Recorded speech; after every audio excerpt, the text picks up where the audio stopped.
Hello, nerds watching all over the internet. It is Thursday night, February 29th, Leap Night, I guess. Day. Leap Day. Well, Leap Night, because we're nighttime. And we're here for another exciting live edition of Wrestle Wrewind. Yahoo! That's right, folks. We're here to another exciting Thursday night to talk about all the cool things, all the pay-per-views, all the matches, all the segments, all the presentations, everything happening in the world of professional wrestling. And guiding you on this journey, mate, is your host. I'm Jose Casabona. I am the host of this show. I'm also the host, the founder, the executive producer, and content manager of the Ravens Flock. And on behalf of everyone tuning in, we appreciate everyone on this channel. We appreciate all of you tuning in tonight.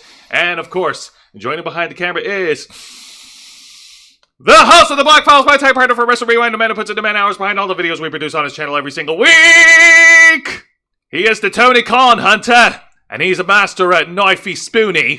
Crikey. He'll eat your baby, Mr. Juan Arouse. Good eye, mate.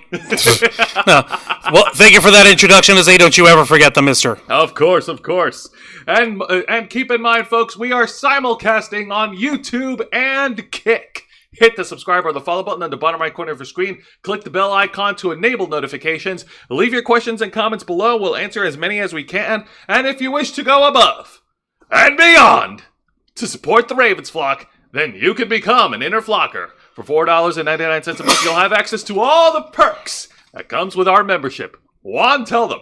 Well, for all the inner flockers we've got in our chat, and I know we have plenty, go ahead and show off those lovely membership badges and custom emojis, letting everyone in on the fact that you have stepped up in order to help rescue the Ravens Flock from the clutches of late-stage capitalism and help us become full-time YouTubers. It's our passion and our goal and our dream. Thank you, by the way, Lisa Boo, from my sneeze. To become full-time YouTubers and full-time streamers. That way, we are not stuck with our souls trapped in a job that we hate. We want our souls stuck in a job that we love, and that job is, like I mentioned last night, for Angel, getting to stream video games and talk BS. For Jose, it's getting to talk about pro wrestling and talk about BS. And for me, it's about cutting pipe bombs on people and spreading the truth and talking BS. But mostly, it's to help entertain, educate, and enrich your lives to your betterment. You also get access to members-only content, a special discount to our merch store, link in the description below, and you also get access to us, the Ravens Flock, your favorite motley crew of nerds, here to make your voice our mission by providing us your thoughts, your input, your feedback, your ideas on how to better shape the future of this channel to suit your tastes and needs. Hey, up there, Lisa Boo, Nikki Bella, Vicente Guerrero, and Jen Pearson, welcome to the program. But Jose, why don't you tell us, pray tell, exactly what is it that we do here on Wrestle Rewind? On Wrestle Rewind, we review three of the most exciting professional wrestling programs in North America today. That is WWE's NXT,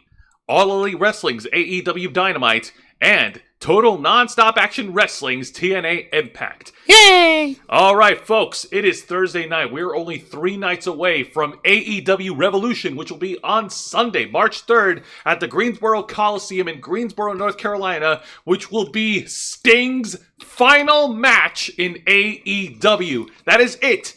Final match. Finito. His swan song will be in AEW, albeit a little lackluster against who the opponents are, which we'll get to later. But still, like like we know WrestleMania is coming up in April, but this is a big deal in itself. Like, Sting has been in the wrestling business, like, he got to start in the 80s. Like, Sting didn't, since 1985, if I'm not mistaken. Well, I can actually double check over here. Board and Sting. There we go. When did he begin? He began. Wow, where is it? What can we do? Yeah, there you go. Jesus. Debut. 1985. His professional wrestling career began in Continental Wrestling Association from 1985 to 1986. Okay, we don't have to go that far, but yes. No, well, we do that far. Okay, see, debuted 1985 as Flash. Ha! Oh man, that's definitely a flash from the past. But yeah. WrestleMania is coming up in April, so is NXT Stand to Deliver. AEW Revolution is only 3 nights away, and TNA just wrapped up their pay-per-view event, No Surrender, which was on Friday, February 23rd, and they have another pay-per-view event coming up next Friday on March 8th, which is iconic in itself for all the funny reasons, TNA Sacrifice. Yeah, the less you guys know about the actual ridiculous story and history behind TNA Sacrifice, the better. But you know what? In order to keep up with all this stuff, I gotta tell you, just being able to, just keeping There's a lot tabs. of wrestling. There's so much wrestling. It is exhausting. And sometimes at the end of the day, when we're done collecting reviews and like news stories about the world of pro wrestling, we need to take a break and we need to revitalize ourselves. And that's why I'm thankful that we at the Ravens Flock are proud partners of Glitch Energy, the ideal beverage to help revitalize your body physically and mentally. Folks, we may be partnered by Glitch Energy, but this message comes from the heart. Me and Juan and everyone else on this channel, we have to work 9 to 5 straight jobs every weekday, and it kills us. It really does. I have Revive in my cup tonight, and that's the hydration formula that Glitch Energy has got for your taste and for your needs. Awkward. There we go. There you go. And yeah, and please get a sip of the Revive.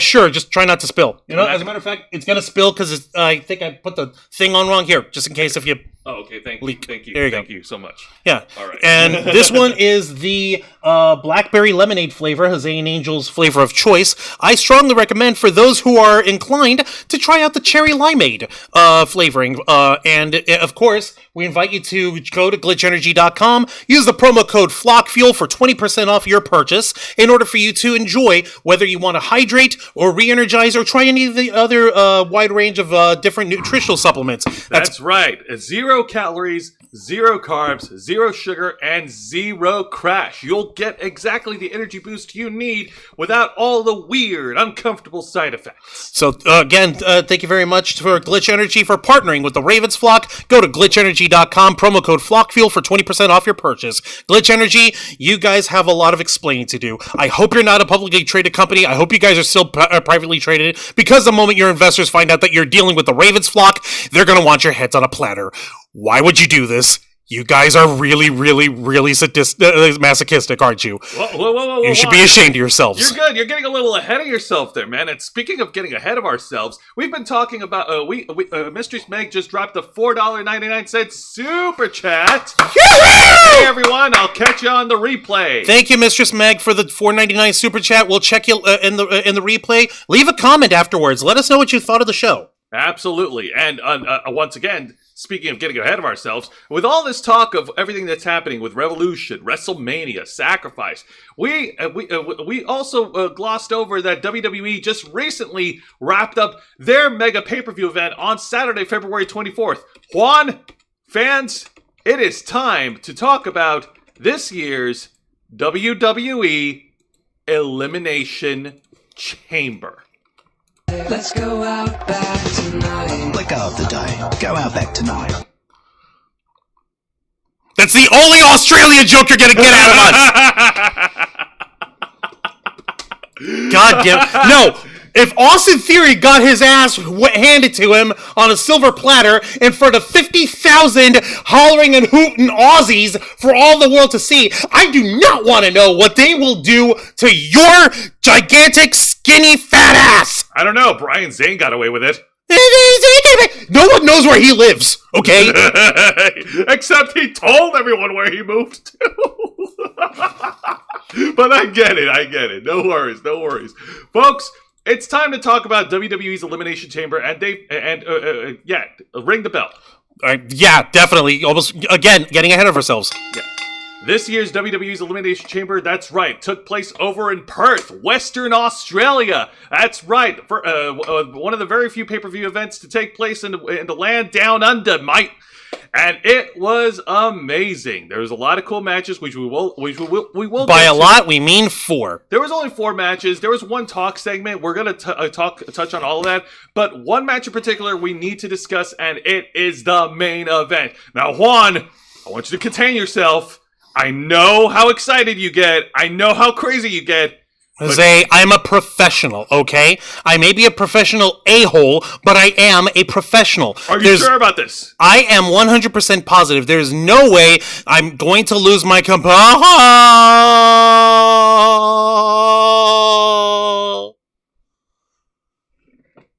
I'm never gonna dance again. Guilty feet of God. no rhythm, no easy to pretend. You know you're not a fool. Sure knew better that you cheated, friend. Wasted chance that I've been given. Thought I'm never gonna dance again the way I dance with you.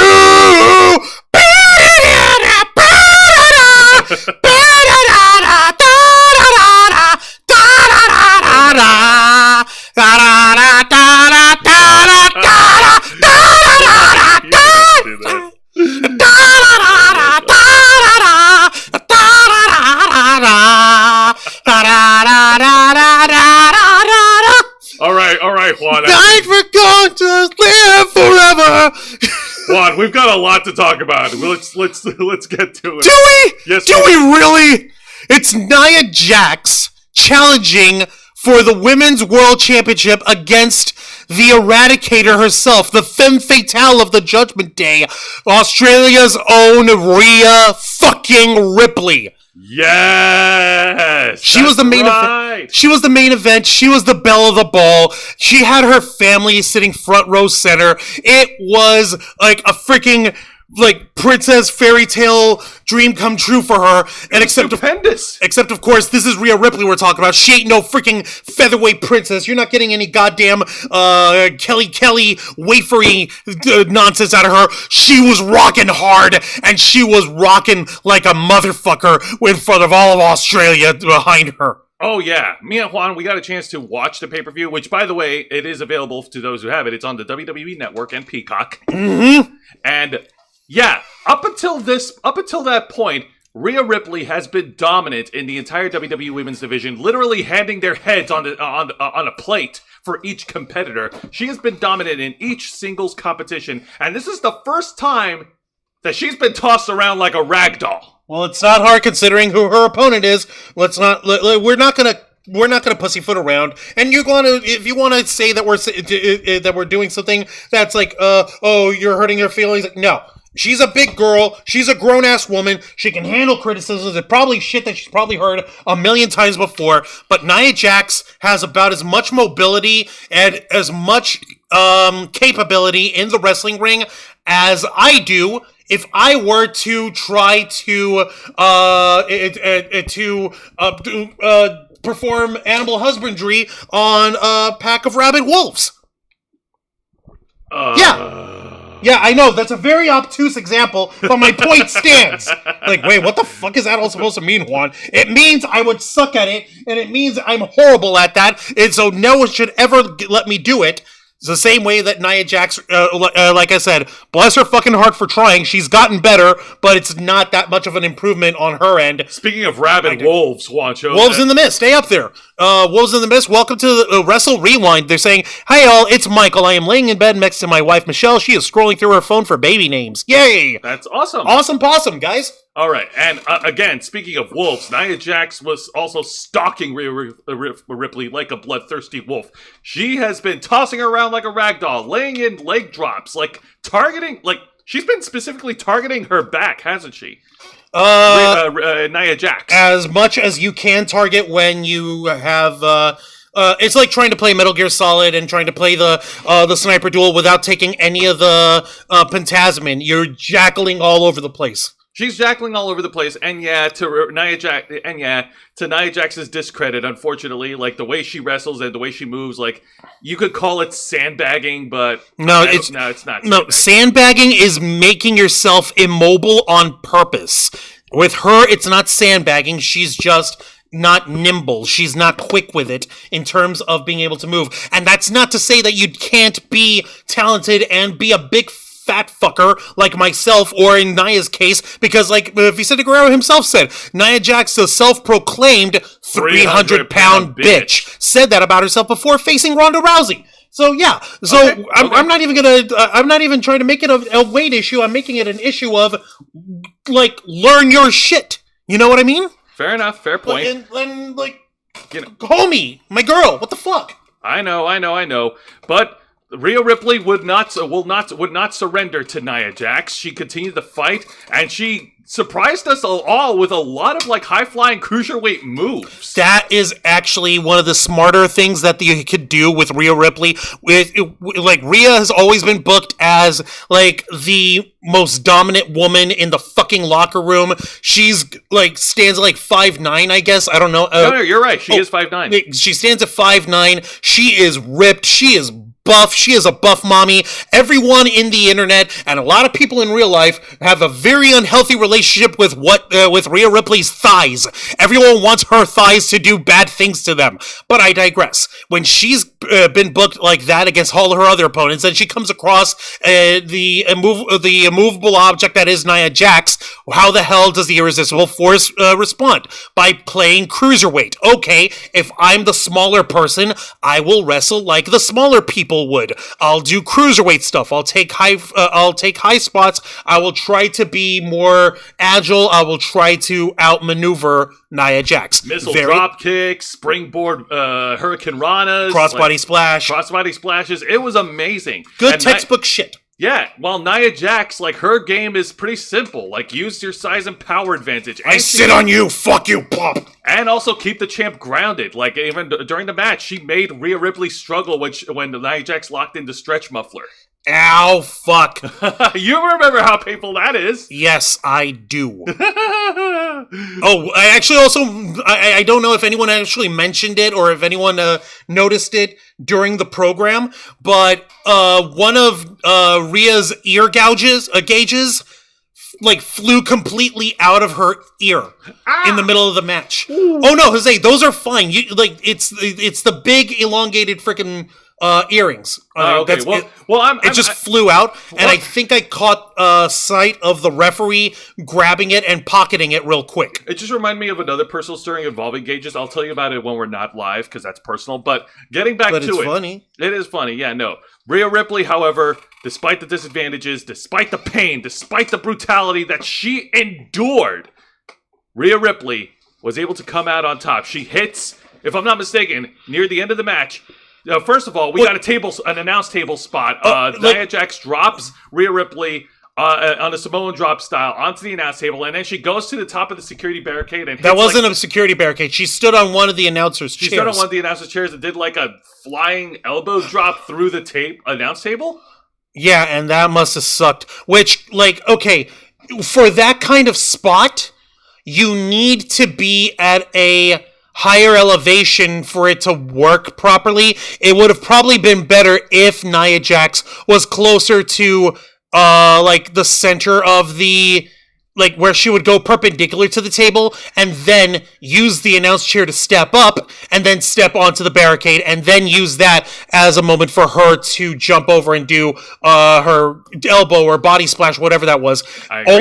That's just my critique. I'm armchair quarterbacking here. That's all this really is when you think about it in terms of Wrestle Rewind. But the point is, like, that would have possibly been a more effective move for Nia to try out or to do in this kind of moment when she was facing Ripley. Yeah, no, of course. And then we get to the final moments of the match. And if I'm not mistaken, Juancho, we also got a superplex spot during the match. Oh, yeah. It was a nice superplex. It wasn't right off the top rope. It was off the second rope, but it was still powerful to see Rhea Ripley deliver the superplex onto Nia Jax. And then she finally mustered her strength to hit Nia Jax with the Riptide to pin and retain. Your winner, and still the WWE Women's World Champion, the Eradicator, Rhea Ripley. God almighty, this woman. God, is there anything that she can't? Is there nothing she can't that she can do? Is there anything she can't do? It's like watching John Cena. You don't expect you don't expect a big buff guy like John Cena to do a bunch of high flying stuff. You don't expect John Cena to do anything outside the box. But with Nia Jax, she had to go outside the box in order to survive the madness of Nia Jax. Truthfully, Nia Jax to survive Nia Jax?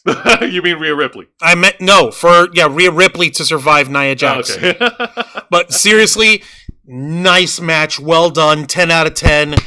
Like, considering the opponent she had to deal with Nia, who's, like I said, she's gotten better, but it's her growth is incremental, not exponential. She's got work to do. She needs to hit those ropes. She needs to work on her mobility in terms of the ring. She's got to get quick with it, and that's not a bad thing. We're saying this because we want to see Nia Jax do better. We don't want to see these people fuck up. We want to be able to say we don't have any bad matches tonight. We want to be able to say that. We want to be able to say that. And you know what? Speaking of matches, like after the main event, like after it was over, they got the celebration, the fireworks. Rhea Ripley got to celebrate with her family. And the Women's World Championship match at WrestleMania 40 is locked in. Rhea Ripley will defend her Women's World title against the man, Becky Lynch, who earlier in the evening, actually in the very first match of the pay-per-view event, Becky Lynch won the Women's Elimination Chamber match, outlasting and defeating Naomi, Bianca Belair, Liv Morgan, Tiffany Stratton, and who am I missing? Let's see here. You said Bianca Belair. Raquel Rodriguez. Raquel Rodriguez, thank you. Why would I forget about Raquel? Okay, so yeah, all the women in the Elimination Chamber match, they did really well. Apparently, Australia loves Tiffany Stratton. I was going to say, Juan, you just did a clever segue because I was actually going to bring up the honorable mention, the Women's Elimination Chamber match. Oh! And yeah, and specifically, yes, let's give the flowers to the MVP of the Elimination Chamber match, Tiffany Stratton, because she put in the work. Oh yeah, no, like not only did she put in work like you couldn't believe, she was showing how agile she is. She was doing freaking like I could have sworn that she probably did a fucking exploder suplex. But no, it just looked like it just looked like one of those. And but seriously, Tiffany Stratton was over like Rover. She was over like peanut butter and jelly. Like if folks would love that shit. And dude, talk about a success rate. Like when we talked about the rebrand of NXT back in 2021, she debuted as this Barbie girl, and she was wearing like a daddy's girl, like the daddy's Barbie girle, and she was wearing very skimpy outfits because, well, the WWE Women's Division in NXT was looked on differently. And less we talk about that, the better. But then we see her putting in the work. We see her improving and going from that to being featured in pay-per-view matches all over the world on WWE SmackDown and beyond. Like that is a very huge success rate. It was excellently well fucking done. Very happy with how she worked out. As a matter of fact, she's the one who eliminated Naomi, got the first elimination. But then who took Tiffany out at the end? It was, I believe, it was Liv Morgan. Yeah, no, I remember. And Liv Morgan did the fucking toodles to fucking to Tiffany Stratton after Tiffany, when she fucking eliminated Naomi, looked at Naomi like, sorry, you know, like, oh, boo-hoo face, fuck you, kind of thing. Vicente in the chat, wrestling with piercings is always dangerous. Joe Matthews once had his eyebrow ring ripped out. Holy fuck! Yeah, no, like, we should consider ourselves, we should consider Rhea lucky that the ear gauge was the only thing that, well, so far as we could tell, that came out. Like, because I'm pretty sure she's figured out how to wrestle with her tongues piercing in this whole time, because she started the match, and when she was, you know, at the fucking crowd, you could see the little gauge in her tongue. Yeah. And Wolves in the Mist, I can't say anything at the minute when it comes to the WWE Divas. I do not need my wife mad at me, guys. No, okay. You're fine, you're fine. There's nothing wrong with that. And you know what? And we're over here, like, you can talk about how hot the women are, you can talk about how skippy and sexy their outfits and their gimmicks are, but in here on Wrestle Rewind, and especially when we're talking about this Elimination Chamber pay-per-view, these women were showing their athleticism, they were showing their brute force, their courage, strength, their brute force, their resiliency. Exactly. And yeah, Raquel, she did a badass bang up job. I thought she was the shoo-in to win and go up against Rhea, you know, match them size for size. But Becky Lynch, the man, in her very first, it's a bigger money draw. But yeah, can I also say something here? I felt like the WrestleMania kickoff press conference kind of ruined it. And let me explain why. How do you figure? Okay, first of all, yeah, we already know everyone remembers it for The Rock slapping Cody Rhodes, right? Right. But there was another segment that happened in the kickoff before that. Rhea Ripley hyping up her Women's World Championship match in a face-off confrontation against Becky Lynch. Mother of fucks! Yeah, It's like they already told us. They gave away the plot. Ah, man. But you know what? It's still like, okay, we knew that it was going to happen, but watching it actually unfold is still nice to watch. So again, just because it's predictable, that doesn't mean it's not good. Exactly. So, yeah. Oh, God. Oh, wow. Michaels, yeah. Last time I said something stupid like that, my wife, Michelle, took a pillow upside my head. Ow. Okay, yeah, maybe it's probably better for your own safety to keep the thoughts of the WWE Women's Division to yourself tonight. Yeah, no worries. But oh, Jeannie Rick's in the chat. Hey, up, Jeannie Rick. Hello, Jeannie Rick. Welcome to Wrestle Rewind. But yeah, WWE, whether intentional or otherwise, they already spoiled us and what's going to happen at WrestleMania. But Juan does make a good point.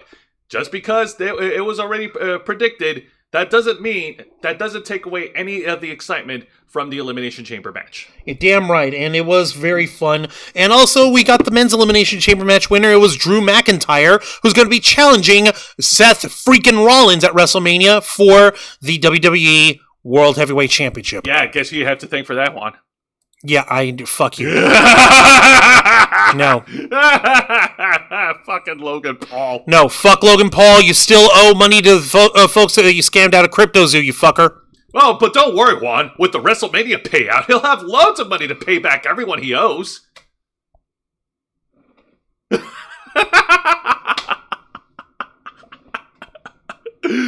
Oh, God.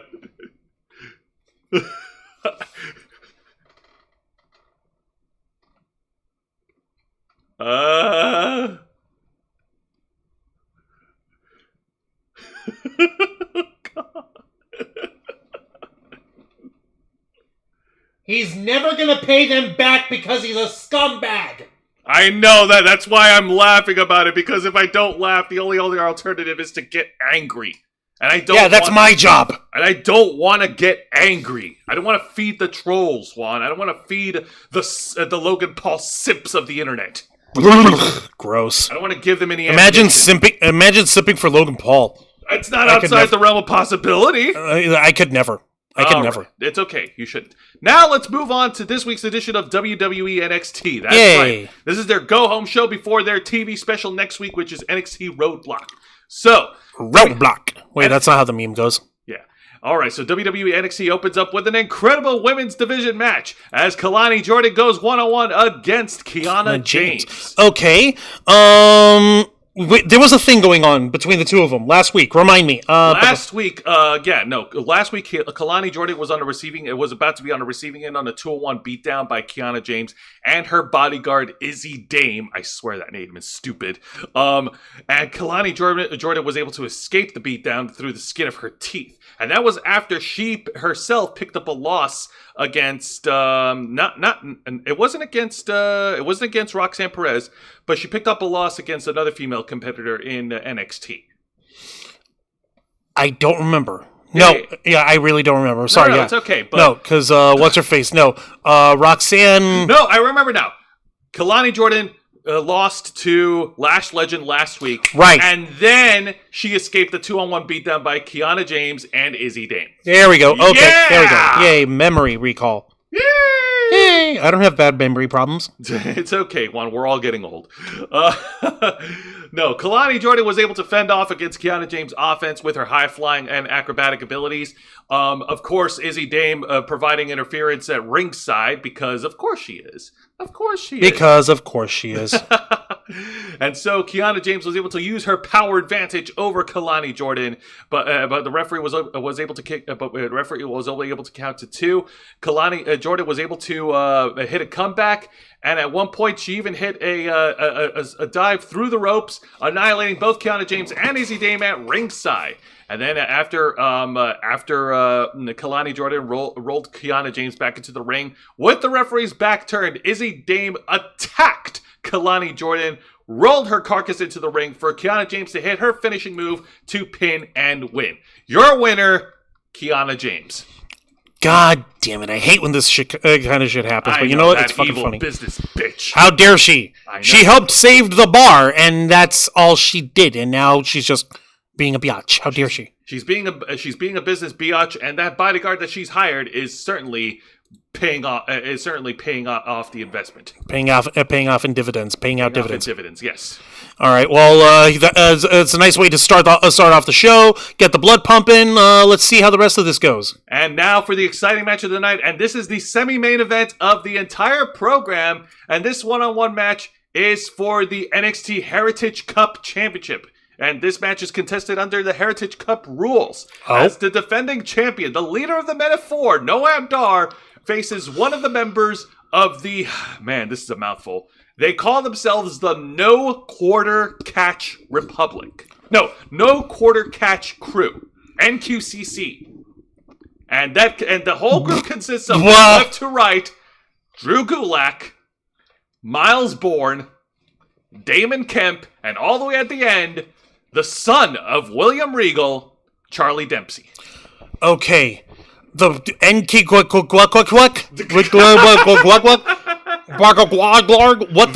No Quarter Catch Crew. The No Quarter Catch Crew. Because catch wrestling. Okay, yeah, and they're a crew of catch wrestlers who give no quarter. Yes. Okay, and here I thought that the Blackpool Combat Club was a mouthful over here. No, they need to workshop that name a little more. I think this is the WWE's answer to BCC. Also, Damon Kemp, what? Yeah, sure. Oh, also, Jeannie Riggs threw up a $1.99 super sticker. Throwing up the number one hand. I guess Jeannie Rick is acknowledging the bloodline. Oh shit, Jeannie Rick, you never told us that you were a fan of Roman Reigns. I think we have to acknowledge him now. God! No, I'm a Cody Crybaby for life. God dang it. Let's see. And Vicente was saying, I'm sort of okay with Logan Paul in the ring, but call him a scumbag, and he's the opposite of MJF. Logan would be the most people. Oh, scumbag. Most people want to go the fuck away. You're right. He is. He's got go away heat as well because he's a fucking scammer and a scumbag. So fuck him. Yes, indeed. And one of the members that Noam Dar is defending the cup against is Charlie Dempsey. Wait, why are all four of them of the No Quarter Catch Crew? Because why are all four of them in the graphic? Because Noam Dar was going to pick and choose which of the members he's going to defend the cup against, so he picked out which of them? He picked out Charlie Dempsey. What, did he think Charlie Dempsey was like the weak link in the chain? I don't know. Well, let's see how this worked out. All right, so the rules of the Heritage Cup Championship match, it goes as follows. It's 2 out of 3 falls. There is 6 3-minute rounds, and there's like a 30-second break between rounds. And the only way to score points is by pinfall or submission, or disqualification. If there is a knockout between any of the competitors, then the match is done. And the person who delivered the knockout wins automatically. All right. That's not confusing at all. Okay. No, it's not confusing at all. It's an interesting match gimmick that the WWE have been incorporating, and it's good that they're keeping it under the small umbrella of NXT. Yeah, it's better to trying something like that out in terms of proper wrestling promotion. That needs a little bit of work. It needs a couple of elements, a couple of wrinkles in some way in order to make it palatable for a viewing audience, for the fucking filthy casuals, if you were. I know, right? And Wolves in the Mist. I'm lucky my wife loves guys, even though she isn't a fan of wrestling. She doesn't begrudge me my love for it. That is very, very kind of her. And that's cool. That's fine, man. All right, tell us the matches, A. All right, so in the first fall, Charlie Dempsey shocked everyone when he rolled up Noam Dar with a backslide, and then he pivoted over into turning it into like an elaborate bridge to score the first point, and like the fans just like came unglued, like what the fuck.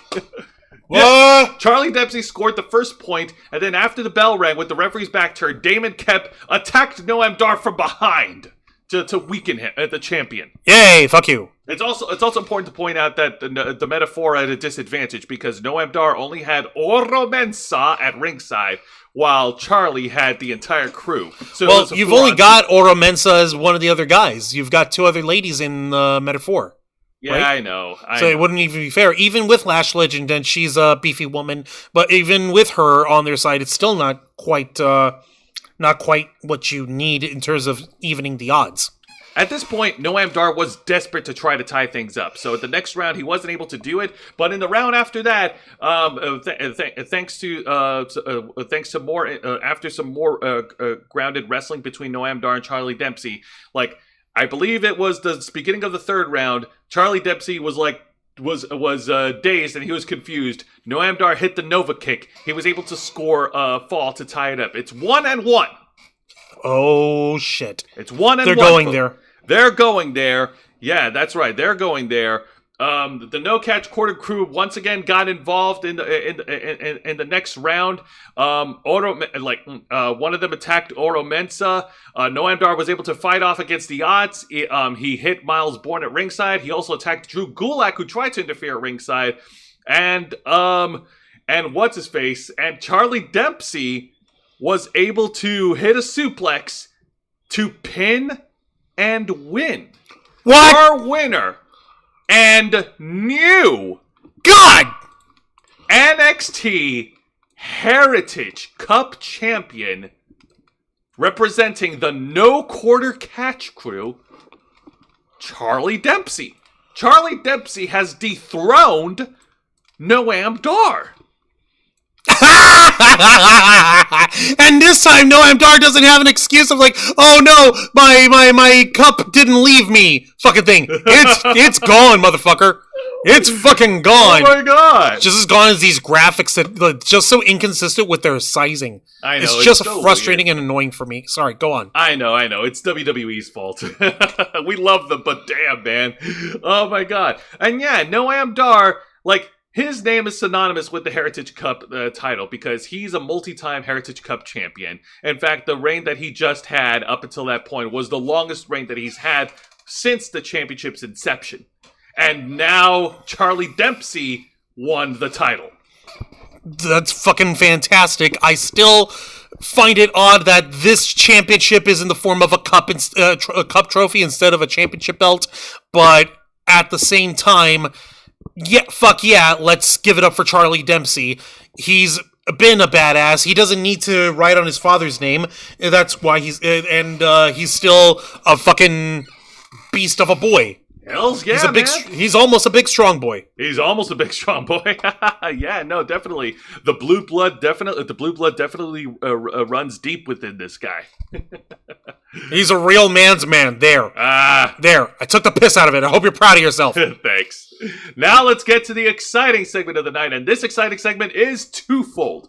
So first, we get an in-ring talk segment featuring the NXT Women's Champion, Lyra Valkyria, and she addresses her de facto BFF, stalker, girlfriend, whatever you want to call her, Tatum Paxley.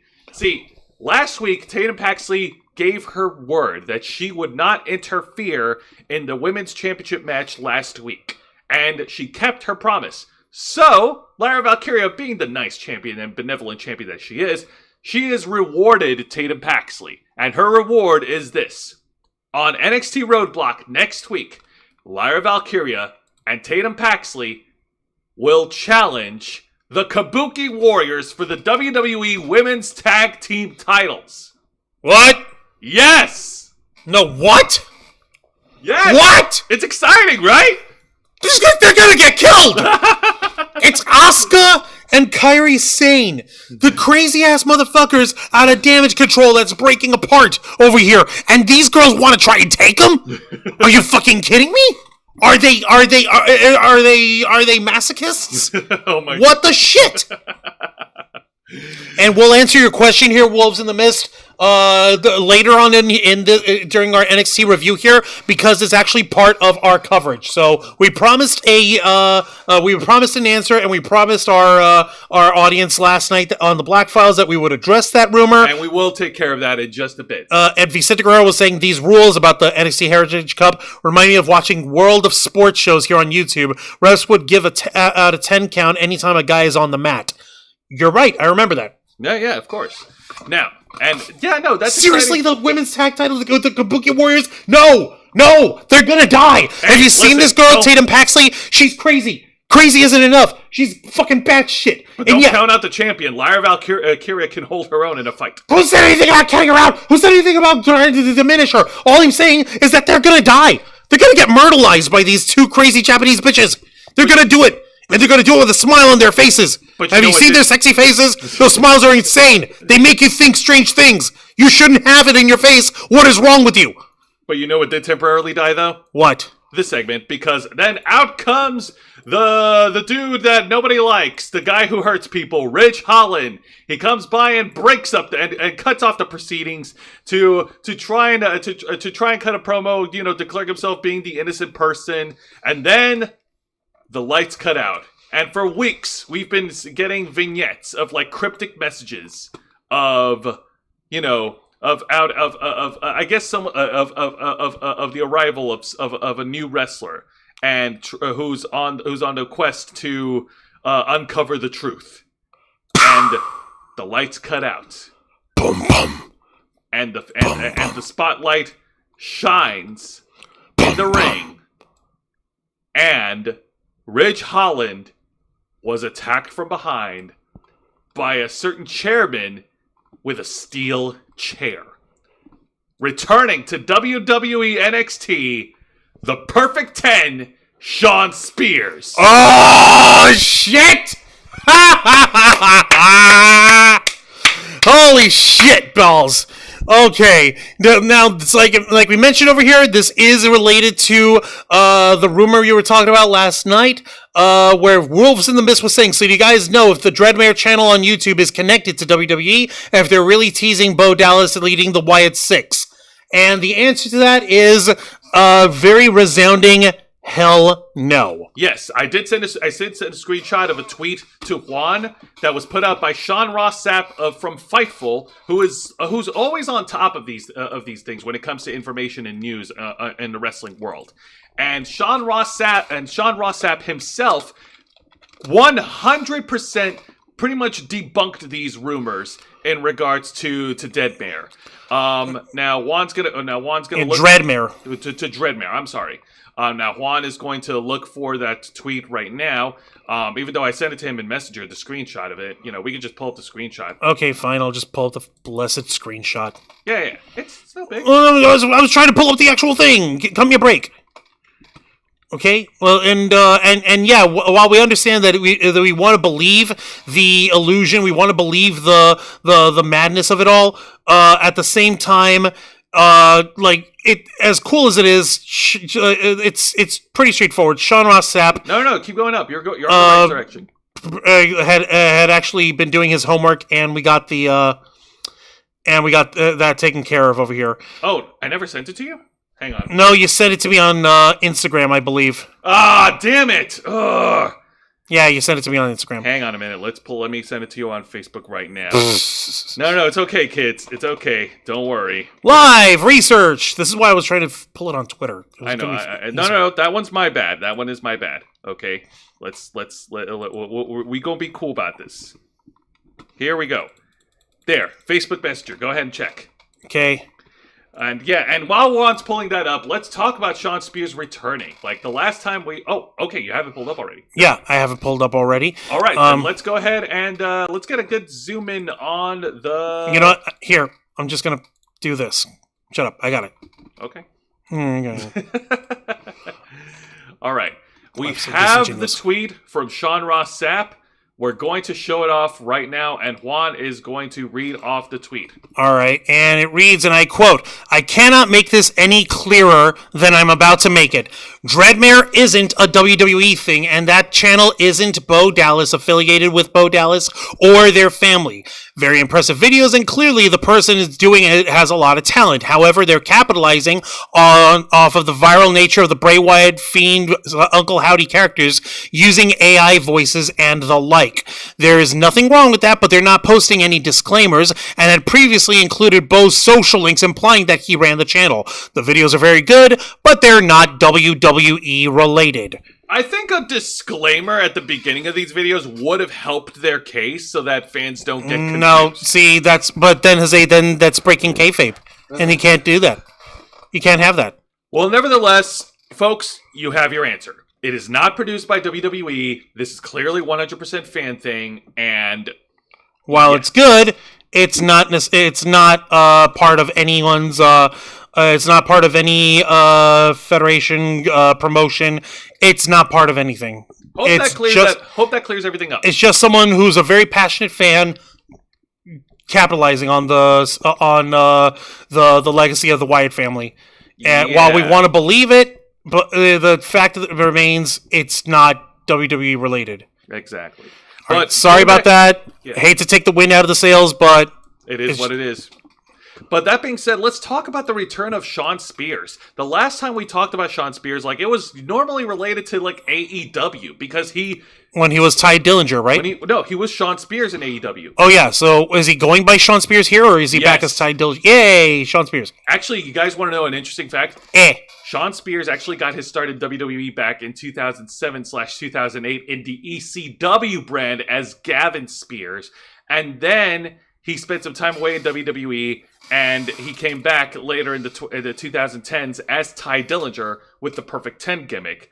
And then after he left the WWE in 2019, that's when he made his debut in AEW at Fyter Fest 2019, the controversial chair shot to the head on Cody Rhodes. Oof. Yeah, and then he became an integral part of AEW until the later years when he was barely featured on TV. And then AEW and Shawn Spears decided to, part ways. From each other. Yeah, you're not fired, but it's great. Yeah. It's great that you were here. But he's back. And you know what? That's also great. It's also good. You know what? It's great. Cody Rhodes, thanks, guys. Shawn Spears, CM Punk, and have all proven... Jade Cargill. Well, no, because she didn't... No. I'm specifically naming these guys because they have proven, along with many other examples, that you may have left the WWE, but it's okay. Later on, you can go home again. Yay. All right. So he is in as Shawn Spears regardless. Okay, awesome. In the chat, Vicente Guerrero, Ridge Holland could botch a pile driver on Moxley, and John would just tell him, do it again. Nice to see Shawn Spears back. I mean, AEW was not doing much with him at all. Fan theories can be funny. I remember for months fans thought Liv Morgan was going to be Sister Abigail. No, we thought that, like, Alexa Bliss was supposed to be Sister Abigail. I know. I like the twisted, creepy Alexa Bliss from 2021. I like it. That worked with the Fiend, making her his Harley Quinn, and that was cool and that was interesting because. But then WWE cocked it up. Yeah, and unfortunately, our boy Wyndham Rotunda, Bray Wyatt, departed this mortal coil. So, ow. Yeah, but yeah. As much as we may want, as much as we might feel the need that we deserve or should have a lasting legacy of the Wyatt family or the Wyatt Six or something like that. I think personally we should leave the legacy of Bray Wyatt alone. I don't want it to come off the wrong way, but we need to learn lessons from the Dark Order.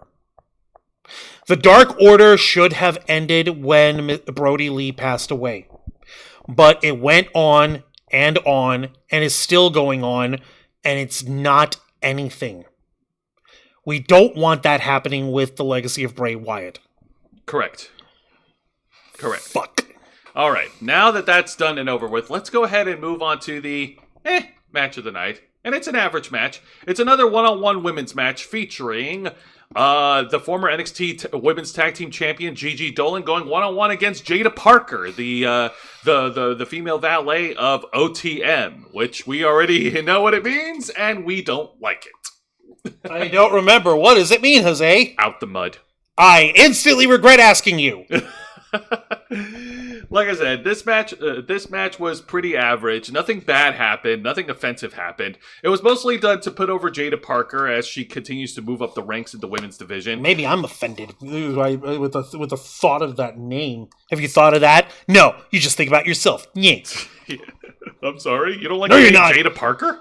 No, the OTM. Oh yeah, that stupid thing. Yeah. I hope please do go on. All right. But yeah, no. Jada Parker working over Gigi Dolan, and man, Gigi Dolan needs to catch a break. She's been picking up loss after loss after loss, and this is not a good look for her. And she got a little bit of a comeback in, and just as she was starting to build momentum, out comes the beauty pageant queen of NXT, Ariana Grace, and she goes over to ringside to protest to stop the violence in the NXT women's locker room. Like she was literally trying to play peacemaker for the NXT women's locker room, and it was completely unwarranted. This distracted Gigi Dolan long enough for Jada Parker to hit her finishing move to pin and win. Your winner, Jada Parker. What? Thanks to Ariana Grace. Why? Who asked you, Ariana? Listen, your Auntie Santina would be very disappointed in you. This is not how a pageant winner conducts herself, alright? You could ask your Auntie Santina all about it. She'll tell you. Oh my god. Like I said, this match was only done to put over Jada Parker. It wasn't bad, but it was also like nothing exciting. And Ariana just interfering just as Gigi was hitting a comeback, it kind of felt clunky and also kind of felt like she was self-appointing herself to try and keep the peace in the NXT. You mean Ariana? Ariana's trying to self-appoint herself as to keep the peace in the women's locker room. Like, come on. Why? No, okay. I know why, because there was so much. There has been Roxy chaos. had picked that fight with who was it? With Tatum Paxley? No, she picked the fight with Ren Sinclair. Ren Sinclair, Ren Sinclair. And she threw the TV down. She was I remember that. And what's her face? Ariana here. She was in the background. She was polishing her little crown and like talking. And then when the fight broke out, she's like, "Oh my God! Violence in a professional wrestling locker room. Oh no! Who could have possibly predicted this?" Okay, I get it, but I don't get it. No, it's all right. It's all right. And Juan, you'll be happy to hear that this week's edition of NXT did not have any bad segments. There was no bad segments. Fucking seriously? Fucking seriously, no bad segments, no bad video packages. Everything delivered. Like, there was even this one video package. I don't have the picture of it, but there was even this one backstage video of Joe Gacy attacking Dijak, and it was to set up their Asylum match at Roadblock next week, and that wasn't even bad because it was funny. Right, and the Asylum match, it looks like that's going to be, just from the way we could tell, a steel cage match with weapons built in. At least that's what we're thinking. They're either going to go that route, or they're going to do some crazy cinematic match, which is also not bad. If they do it right for this kind of thing. I would prefer seeing it as a steel cage match with weapons. Okay. I know it's kind of dumb, but keep it sweet and simple. You don't want to go for anything cinematic? Not right now. I do not think that Dijak or Joe Gacy have what it takes to lead a cinematic match. At least when you had shit with broken / woken / smoken / broken again Matt Hardy. Yeah. You think I'm gonna let Sammy Guevara forget that he nearly cracked Matt Hardy's skull? I'm not gonna let him fucking forget that. At least with him in the cinematic Broken Universe matches, you can get behind those. And that and Bray Wyatt's and Undertaker's last ride match and all that stuff. But Joe Gacy and Dijak, they don't have, from what I could see, they don't have what's needed in terms of screen presence to carry a cinematic match. So, yeah, keep it sweet and simple. Make it a steel cage match with some weapons. I'll be fine. Okay, that's perfectly fine with me, too. And now let's get to the main event segment. It is these two competitors have been at each other's throats and in a series of whodunit, and now they're going to meet face to face. One-on-one confrontation between the NXT champion, the Tsar, Ilya Dragunov, and Carmelo Hayes. Okay, last we checked, Carmelo's being a pouty asshole for feeling the need to drop his partner Trick Williams, all on account of, hey, Trick Williams better not try to betray me, so I'll betray him first. Haha, that's a smart idea. Yes, and then he made it very clear, his intentions clear, that he wants another shot at the NXT Championship. So in this main event segment, we got the contract signing with Ava moderating. Ava Raine, oh, bless her heart, she's trying. Yeah. She's trying so hard. She's trying to keep control, trying to keep composure. What the fuck, woman? Yeah, Look, it started with Dragunov and Carmelo Hayes, and Carmelo Hayes had his security guys around the ring, and then we get an unlikely challenger entering the main event fold. And that man is the Don of NXT, Tony D'Angelo. The D'Angelo family up in there, and he's going only with the cannolis, and with the pulley, peeping pop, and the sipping the goalies, and he's gonna use this just a cosa nostra, it's the business of our own. The poppity poopy, peepity poopy pop, poppity poopy, peepity poopy pop, poppity poopy. No, that joke will never die. You may joke. But holy shit, Tony D'Angelo is throwing his name into the hat, all the pun intended. And he is vying for a shot at the NXT Championship. He has made a proposal. Well, first of all, he's displayed his power and authority when he says there's only one man that makes things move in the Dawn of NXT. He snaps his fingers, and all of Carmelo Hayes' security guards leave the ring.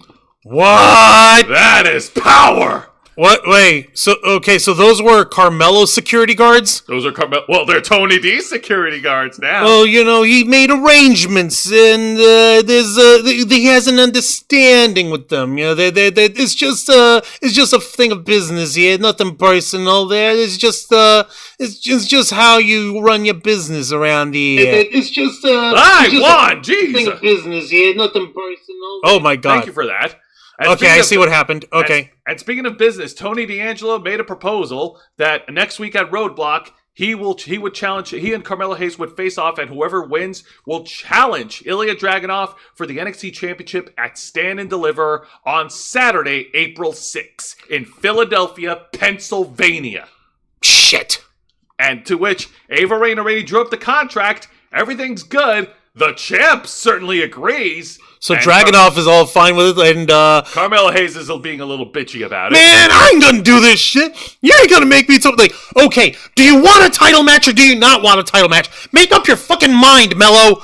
Mello is supposed to be money, not Mello being, whatever the fuck this is. Oh no, he made up his mind, and Mello definitely made a big statement. After bragging that he is the Don when it comes to the NXT Championship, he attacks, first of all, Tony D'Angelo accidentally knocks over Dragunov in the struggle, and Carmelo Hayes grabs Tony D'Angelo and slams him through the announce table before signing the contract and making the match for Roadblock next week official.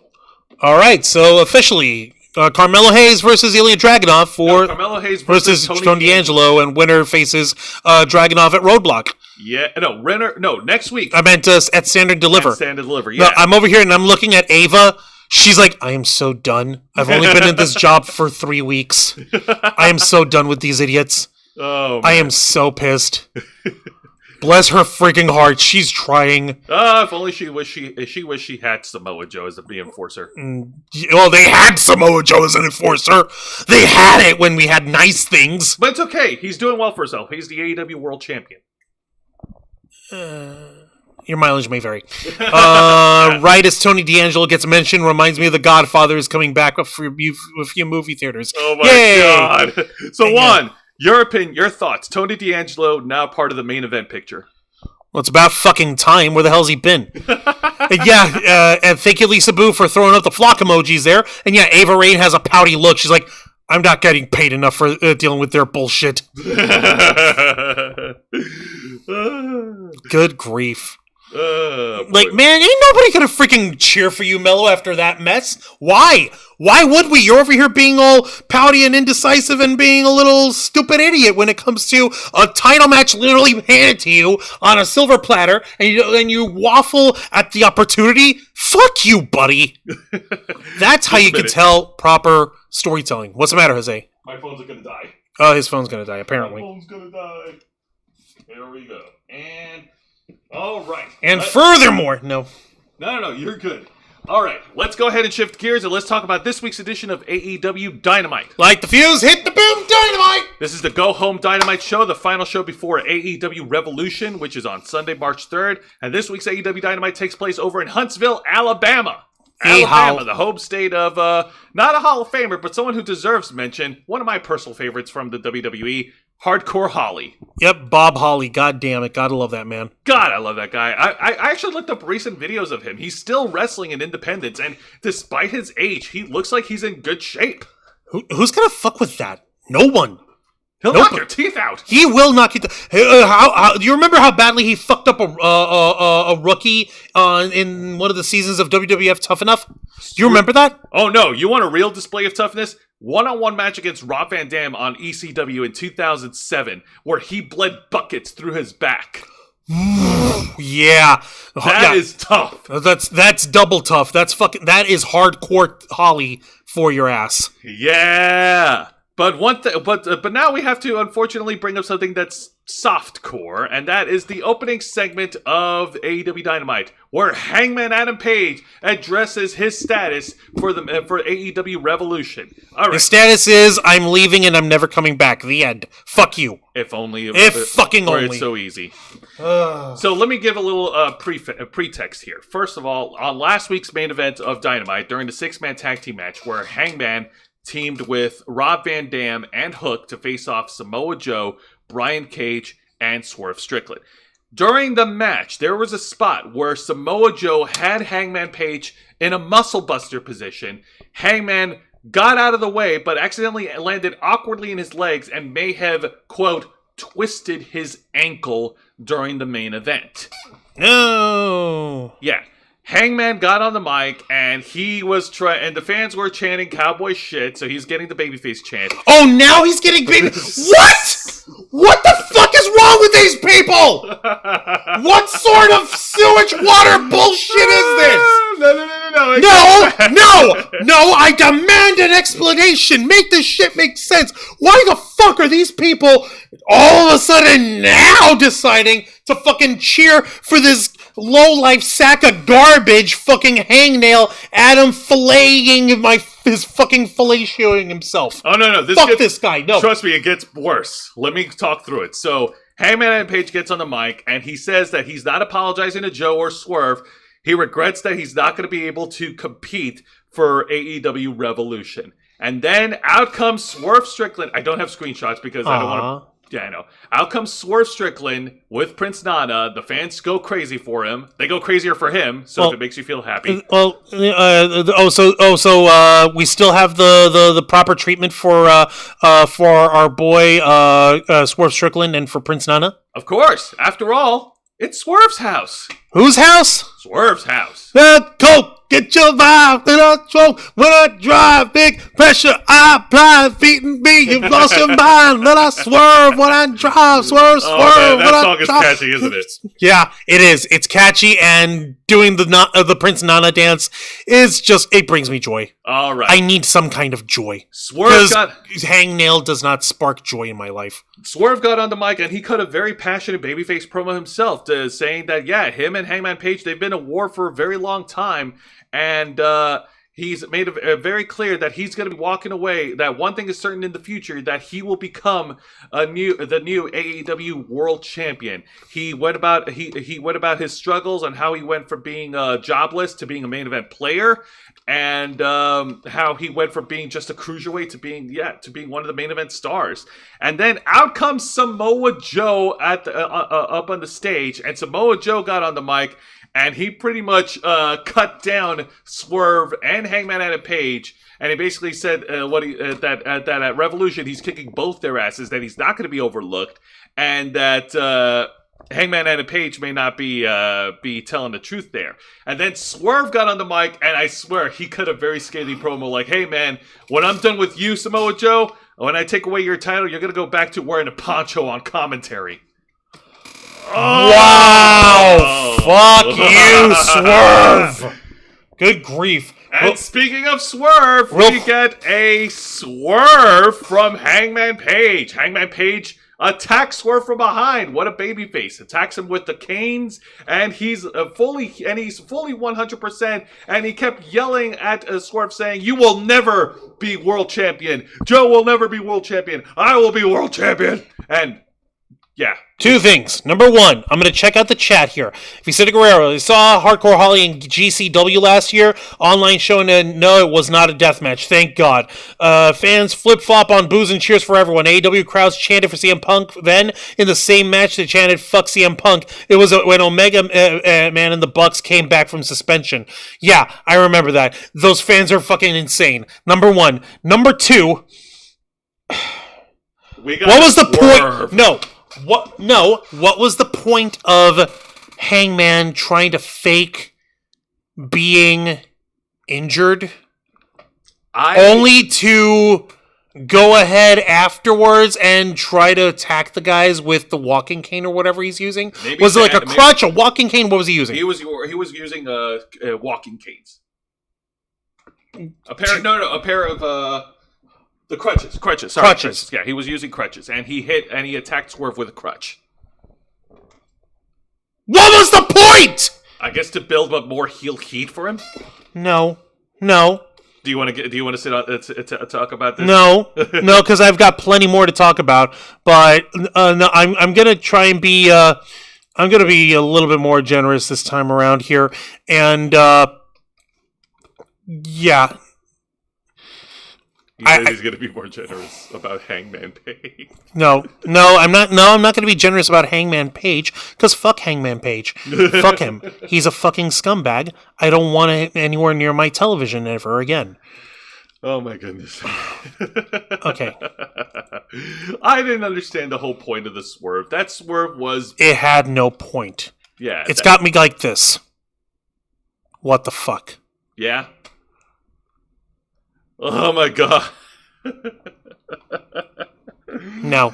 Oh my god. That was overbooking for the sake of overbooking, you fucking idiots. That was a bad segment. That's just overbooked for its own sake. It was pointless to add that wrinkle.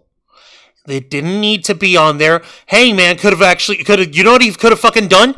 You know what he could have fucking done? What? To make this make sense or whatever? If he wanted to ride on the babyface of it, of like, oh, he's injured, what was me? You know what he could have fucking done? He could say, like give this passionate promo, like, oh, yeah, no, it looks like I'm going to be out of here, and it looks like I'm going to be out for a while, and I was really looking forward to that.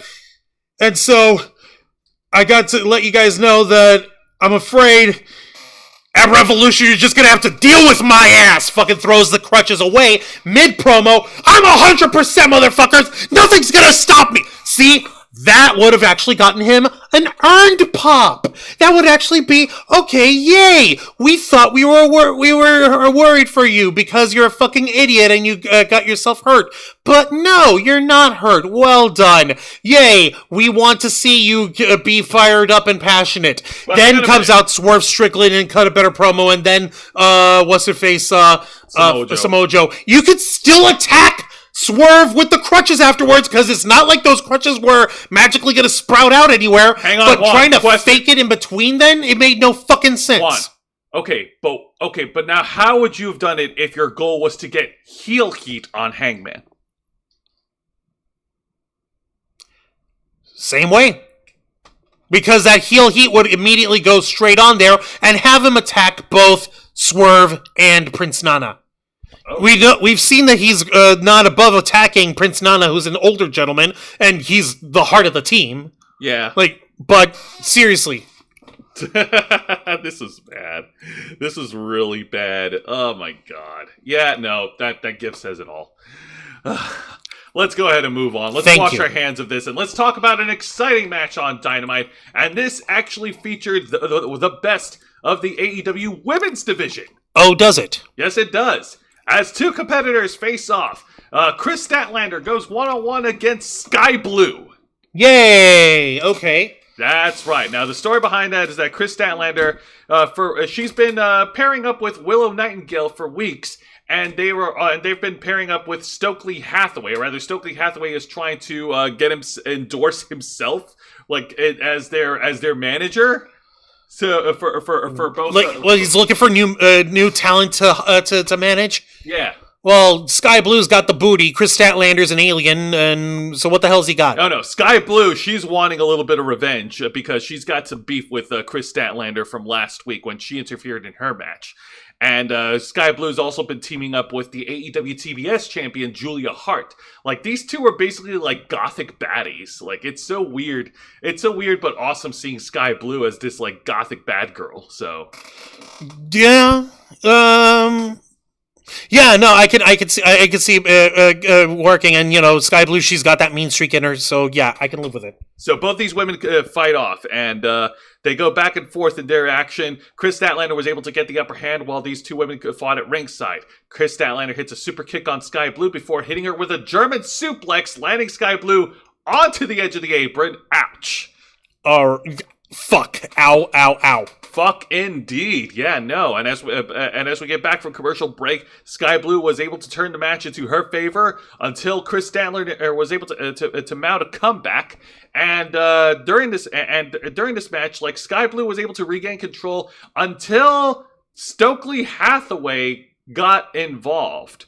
Like, Stokely Hathaway got involved, and so did Willow Nightingale. And like, it was so weird. Like, no, well, it wasn't weird, but, like, I get what they were trying to do. Like, there was an interference near the end of the match, and then with the referee's back turned, Julia Hart goes into the ring, and she clocks Chris Statlander in the head with the TBS title. Sky Blue hits her finishing move, the Code Blue, to pin and win. Your winner, Sky Blue. Hot damn. All right. So, yeah, okay, so this makes a little bit more sense. What the fuck is up with you, Stokely? You weird, strange little man. He reminds me of our old buddy, just in appearance, Smiles. Smiles, I remember Smiles. Yeah. It was a long time ago, but I remember. Just because he was also a really miniature, short black dude. But still, point is, fucking, what do you call it? It's gonna be, like, what the fuck is up with you, man? I know. He's trying really hard to get the women to hire him. While Julia Hart and Sky Blue continue their mean streak. And in the meantime, Willow Nightingale's already his client or something? I think so, yeah. But now let's go ahead and move on to the exciting segment of the night. Finally, after signing his contract, after weeks and weeks and weeks of waiting endlessly of when the hell he's finally going to make a debut on Dynamite, we finally get the answer, and we finally get the official AEW Dynamite debut of the officially signed talent, Will Ospreay. He is... he's free of all of his other obligations, other stuff, and now Will Ostrich is here. Yes, I'm going to call him Will Ostrich too, just like Corny does. That's right. Will Ospreay has been a very busy lad all of 2023 and 2024. He's been wrestling on TNA. I'm joking. I got respect for the idiot. Of course. He's been wrestling in TNA. He's been wrestling in New Japan. He's been wrestling in AEW. Most recently, like, he wrestled at Hard to Kill. He wrestled at AEW's All In London, which they will never shut up about, where Will Ospreay picked up the win against Chris Jericho. And yeah, no, he's, like I said, he's been a busy lad. And he got on the mic with Tony Schiavone conducting the interview. And Will Ospreay, he told a very funny story about how he lost his luggage on his way to the airport, which the fans got a pop out of. That was really fun. And he's of course very excited to be in AEW. And then the promo kind of dipped down a few points because then out comes the Don Callis family, and Don Callis, being the carny shithead, the carny piece of shit that he is, he got on the mic and he hyped up Will Ospreay's match against Konosuke Takeshita this Sunday at Revolution. So fuck, the segment was great. I had to knock it down just a few points because of Don Callis. Fucking phallus head. Okay. All right, Will Ospreay, we've seen his matches. We know he's the real deal, Holyfield. It's fine. I don't have an issue with him in terms of that. I just hope to God that they don't just shuffle him into a bunch of shit just for the sake of it. It's AEW. You know what's going to happen. You know exactly what's going to happen. Hey, I hope the money was worth paying him, TK. I hope it was worth it. Yeah, he's just like he pays half of his roster. Will Ospreay gets to stay home most of the time. Oh my Ha! God. Ugh. And get paid for it too. So, actually, you know what? If Will Ospreay is going to be in action, then that's fine. I can live with that, as long as the match isn't overshadowed with too much horse shit in between. I know Don Fallis has got his shit going on, and he's got his stupid thing going, which I don't really understand in terms of like, okay, who is Don Callis targeting now? Who is the Don Callis family trying to take down or recruit or ingratiate themselves with? What is they? Why should we? What is they? Why and why should we? Those are actual things. What is they fucking deal? And why should we give a fuck? Why is the Don Callis family? Just why? Just why? Just why? But now let's move on to the match of the night, a match that no one asked for, and I've certainly made my opinions clear on it on Twitter. One, it's time to talk about another AEW International Championship match with Nick Wayne going one-on-one against the defending champion, freshly squeezed Orange Cassidy.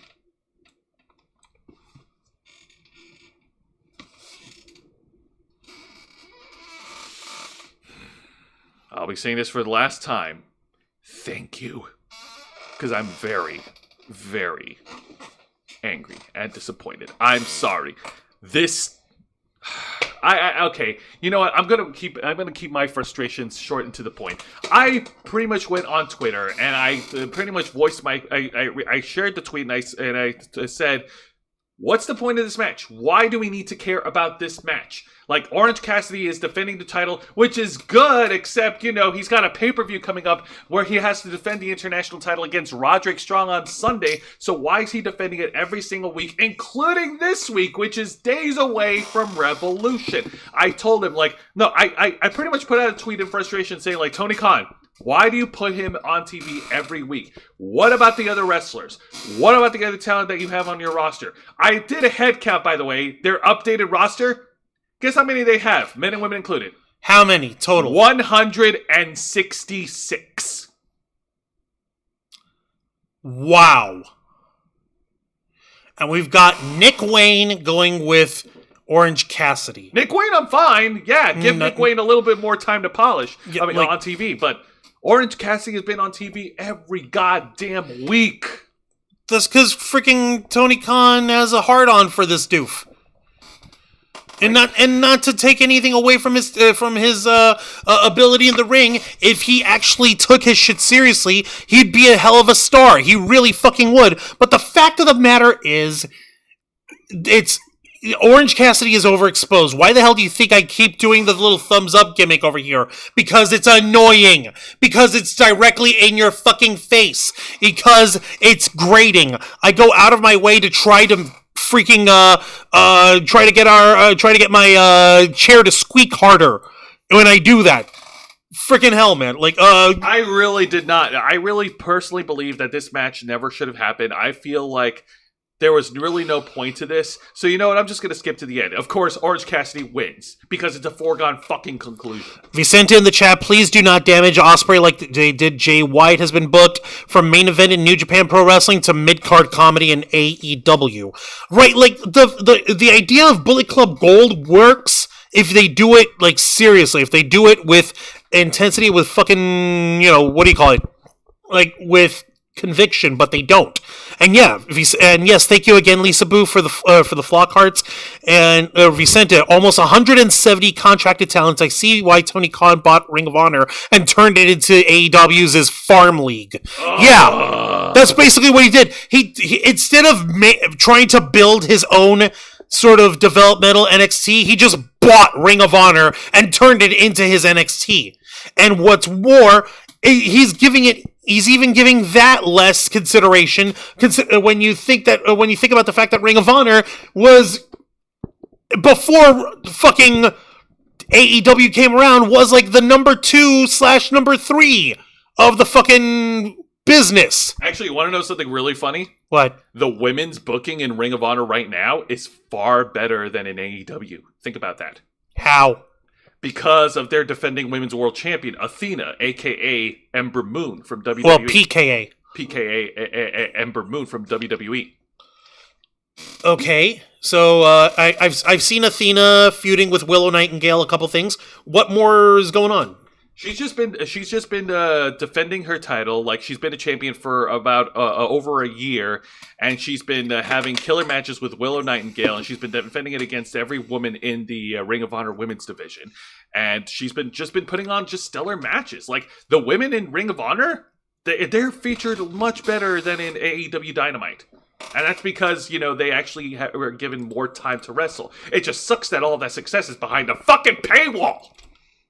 It's behind a fucking paywall. It's not on television. It's not in a broad enough audience appeal in order to reach them. That. And it only gets worse from there, because we do have a bad segment of the night. There was supposed to be an interview segment with Renee Paquette interviewing Eddie Kingston. See, Eddie Kingston recently teamed with FTR. Oh, god damn it, fuck you. Yeah. Okay, let me get okay. Eddie Kingston recently was in an earlier trios match, teaming with FTR to take on the Blackpool Combat Club, and they lost. Eddie Kingston was trying to conduct his interview, addressing his opponent Bryan Danielson this Sunday, and then he was interrupted by the executive vice presidents, the Young Bucks, and they were criticizing Eddie Kingston for his appearance, trying to enforce making a joke about enforcing a dress code policy. And telling Eddie Kingston to dress more like an actual wrestler and not like a bum. And it was stupid. It was just an excuse for them to get their funnies out of the way. And apparently throughout the night, the Young Bucks were also in a manhunt looking for Sting. And this which explains why Matthew has a spray painted white metal baseball bat. Yeah, they were looking for Sting. They didn't mention anything about Sting during the segment. They just wanted to insert themselves to get their funnies out of the way. No. The only thing that's worth looking at in this screen is Renee Paquette's outfit. Oh, yeah, of course. Like, okay, fucking Nick Jackson fucking looking like a walking Pepto-Bismol tablet. Matt Jackson, not that much fucking better. And fucking, okay, Eddie Kingston, I respect the fucking guy, but he's not making any proper case for himself with that fucking stick that they're saying over there. And yet, like, I have no problem with Eddie Kingston's physique, because he could probably eat me alive. But what he needs is, he shouldn't have to be saddled with dealing with these fucking morons, or having to be like fucked around with like all these other fucking championships to say that he's fucking that he's worth looking at. We know he's worth looking at, but don't try to fucking invent championships just for the fucking sake of it. Young fucks interrupting to Eddie Kingston. Oh, please, Bucks, get away from the TV screen. Yeah, fuck them. Yeah, no, fuck them. And you know what? I will agree to a degree, because I do think that the Continental Classic tournaments that they had was about as close to sports-based wrestling as they were gonna promise since the beginning of the promotion. That's as close to sports-based wrestling as they're ever gonna get, because that was actually pretty good. I actually enjoyed the Continental Classic. Good for you. Okay, because it featured the best: Eddie Kingston, Bryan Danielson, Claudio, Swerve. Yeah, like, okay. The thing is, don't freaking over gimmick it too much by like, oh, I'm gonna take this, I'm gonna make this title, I'm gonna make this title be also this title and this title together, so it's a triple title. Yeah, that was too much. Like, the tournament itself would have been fine enough, but yeah, no, it would have been fucking fine. I had no issues with the tournament. I really had no issues with it whatsoever. But none. It's the championships that ruin it. Yeah. Yeah, no, it really is. It really fucking is. And I'm just done with these boys, with these idiots. I'm just done with them. I want them to go away. I want them to never come back. I want to eat their face. I think that fucking Nick Jackson might be helpful with indigestion, but knowing my luck, his ass would probably cause indigestion. So fuck that noise. I don't know. I think you might be. I think you'll end up spitting him out. All right. Now let's get to the main event segment of the entire AEW Dynamite show. And we do want to bear in mind that this is the final AEW Dynamite appearance of the Icon! It's Sting! With Darby Allin in the background. That's right, and throughout the entire night, the Young Bucks have been looking all over for Sting. So in the main event segment, the Bucks went out to the ring, and they go to ringside to check every fan who was wearing a Sting mask. And one of them just happens to be Darby Allin, who surprise attacked the Young Bucks, but Darby Allin was outnumbered 2-on-1. And then... No, how dare they? Now, before you share that one, then the Young Bucks invite the multi-time, 16-time former world champion, WWE Hall of Famer, the Nature Boy, Woo! Ric Flair, to the ring. Oh no, what did they do to him? Ric Flair grabs the bat, and it looks like he's on the side of the Bucks, and he looks like he's going to put a hurt on Darby Allin, but then he jabs Nick Jackson in the eye, and then he hits a series of right-hand shots at Matt Jackson, and then we get one of my favorite screenshots ever. One, you're going to laugh, because one of the Young Bucks delivers a low blow, nailing the Nature Boy right in the balls.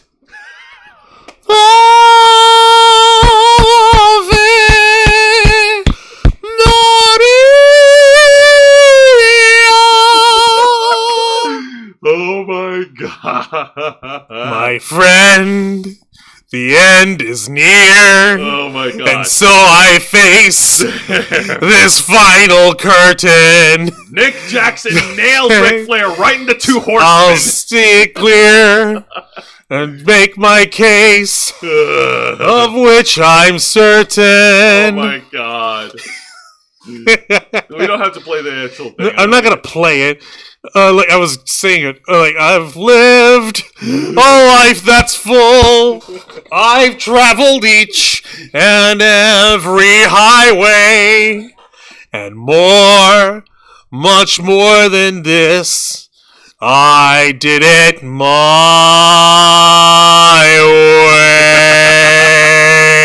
way.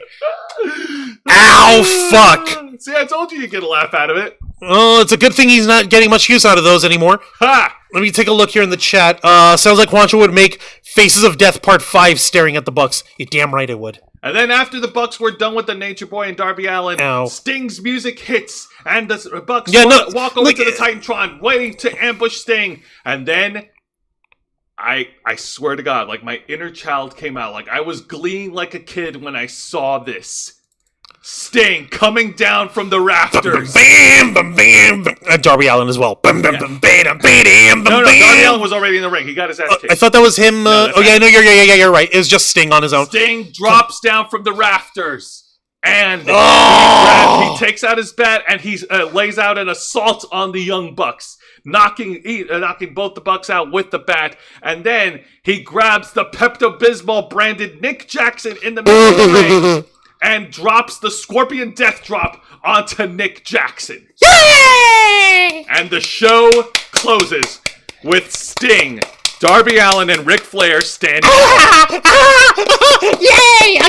Again! Are you happy now? More of this, please. No, we'll never get this again because, well, is it time for me to do a rant? Well, I mean, sort of a rant, because here's the thing. I'm trying to do research today, because I'm trying to understand. Is Sting just retiring from wrestling in general, or is Sting retiring from AEW? Because, and I'm not trying to cause speculation or cause any conspiracies, but I think that after CM Punk's departure from AEW in September 1st of 2023, I think that it may have started some sort of like maybe a ripple effect, and Sting leaving AEW may be part of it, and Sting might actually go back to the WWE. This is just me throwing theories out there. I know it has no weight. I don't think so. I don't think so either. Okay, Lisa Boo's got to go to bed. It's good night, guys. We'll watch a replay to catch the rest. Thank you so much, Lisa Boo. Thank you so much. Thank you for being a part of the show. We appreciate you much. I mean, there's not much for you to rant. Like, what are you going to rant about?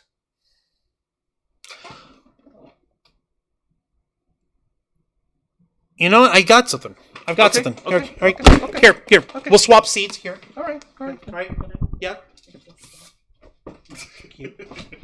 Hey folks, Wander Outs with the Ravenswalk, the tech guru of the team, host of the Black Files, and Jose's tag partner here on Wrestle Rewind. So, this is the final appearance of Sting on AEW Dynamite. And he comes off with a last, final, triumphant hurrah. He beats down the bad guys in front of the TV crowd in Huntsville, Alabama, and a good time is had by all. Darby Allin got his ass whooped. It looked like he was going to get betrayed by Ric Flair. Ric Flair does his old dirtiest player in the game, thumb of the eye, wings all over himself, and then gets the nut chuck of the century. Fantastic. You can resize that a little bit, shrink it down a little from the lower right-hand corner. Yep. There we go.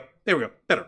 So, I want to believe Jose's theory that it's just that he's leaving AEW and that he's going to come over back to the WWE and finish his career properly there. It would be nice. It really would. Fact of the matter is, I severely doubt it. Namely because he doesn't have anything positive to think or say about WWE, so far as we know. If, by some miracle, Triple H pulls another fast one and gets Sting to show up for an appearance, like, oh, hey, by the way, guys, it's Sting! And have Sting actually show up like, yeah, I'm back here, and, like, fucking, what do you call it, Triple H on him, like, yeah, we got Sting back over here, no hard feelings, right? No hard feelings, they say? Fuck you. like, we remember... Like, the WWE fans and pro wrestling fans, we fucking remember how Sting was treated in the WWE. Yeah. Like, in his two biggest matches in the WWE, he lost both of them. He lost to Triple H at WrestleMania in 2015. When it clearly should have been fucking Sting winning the match. It was dumb.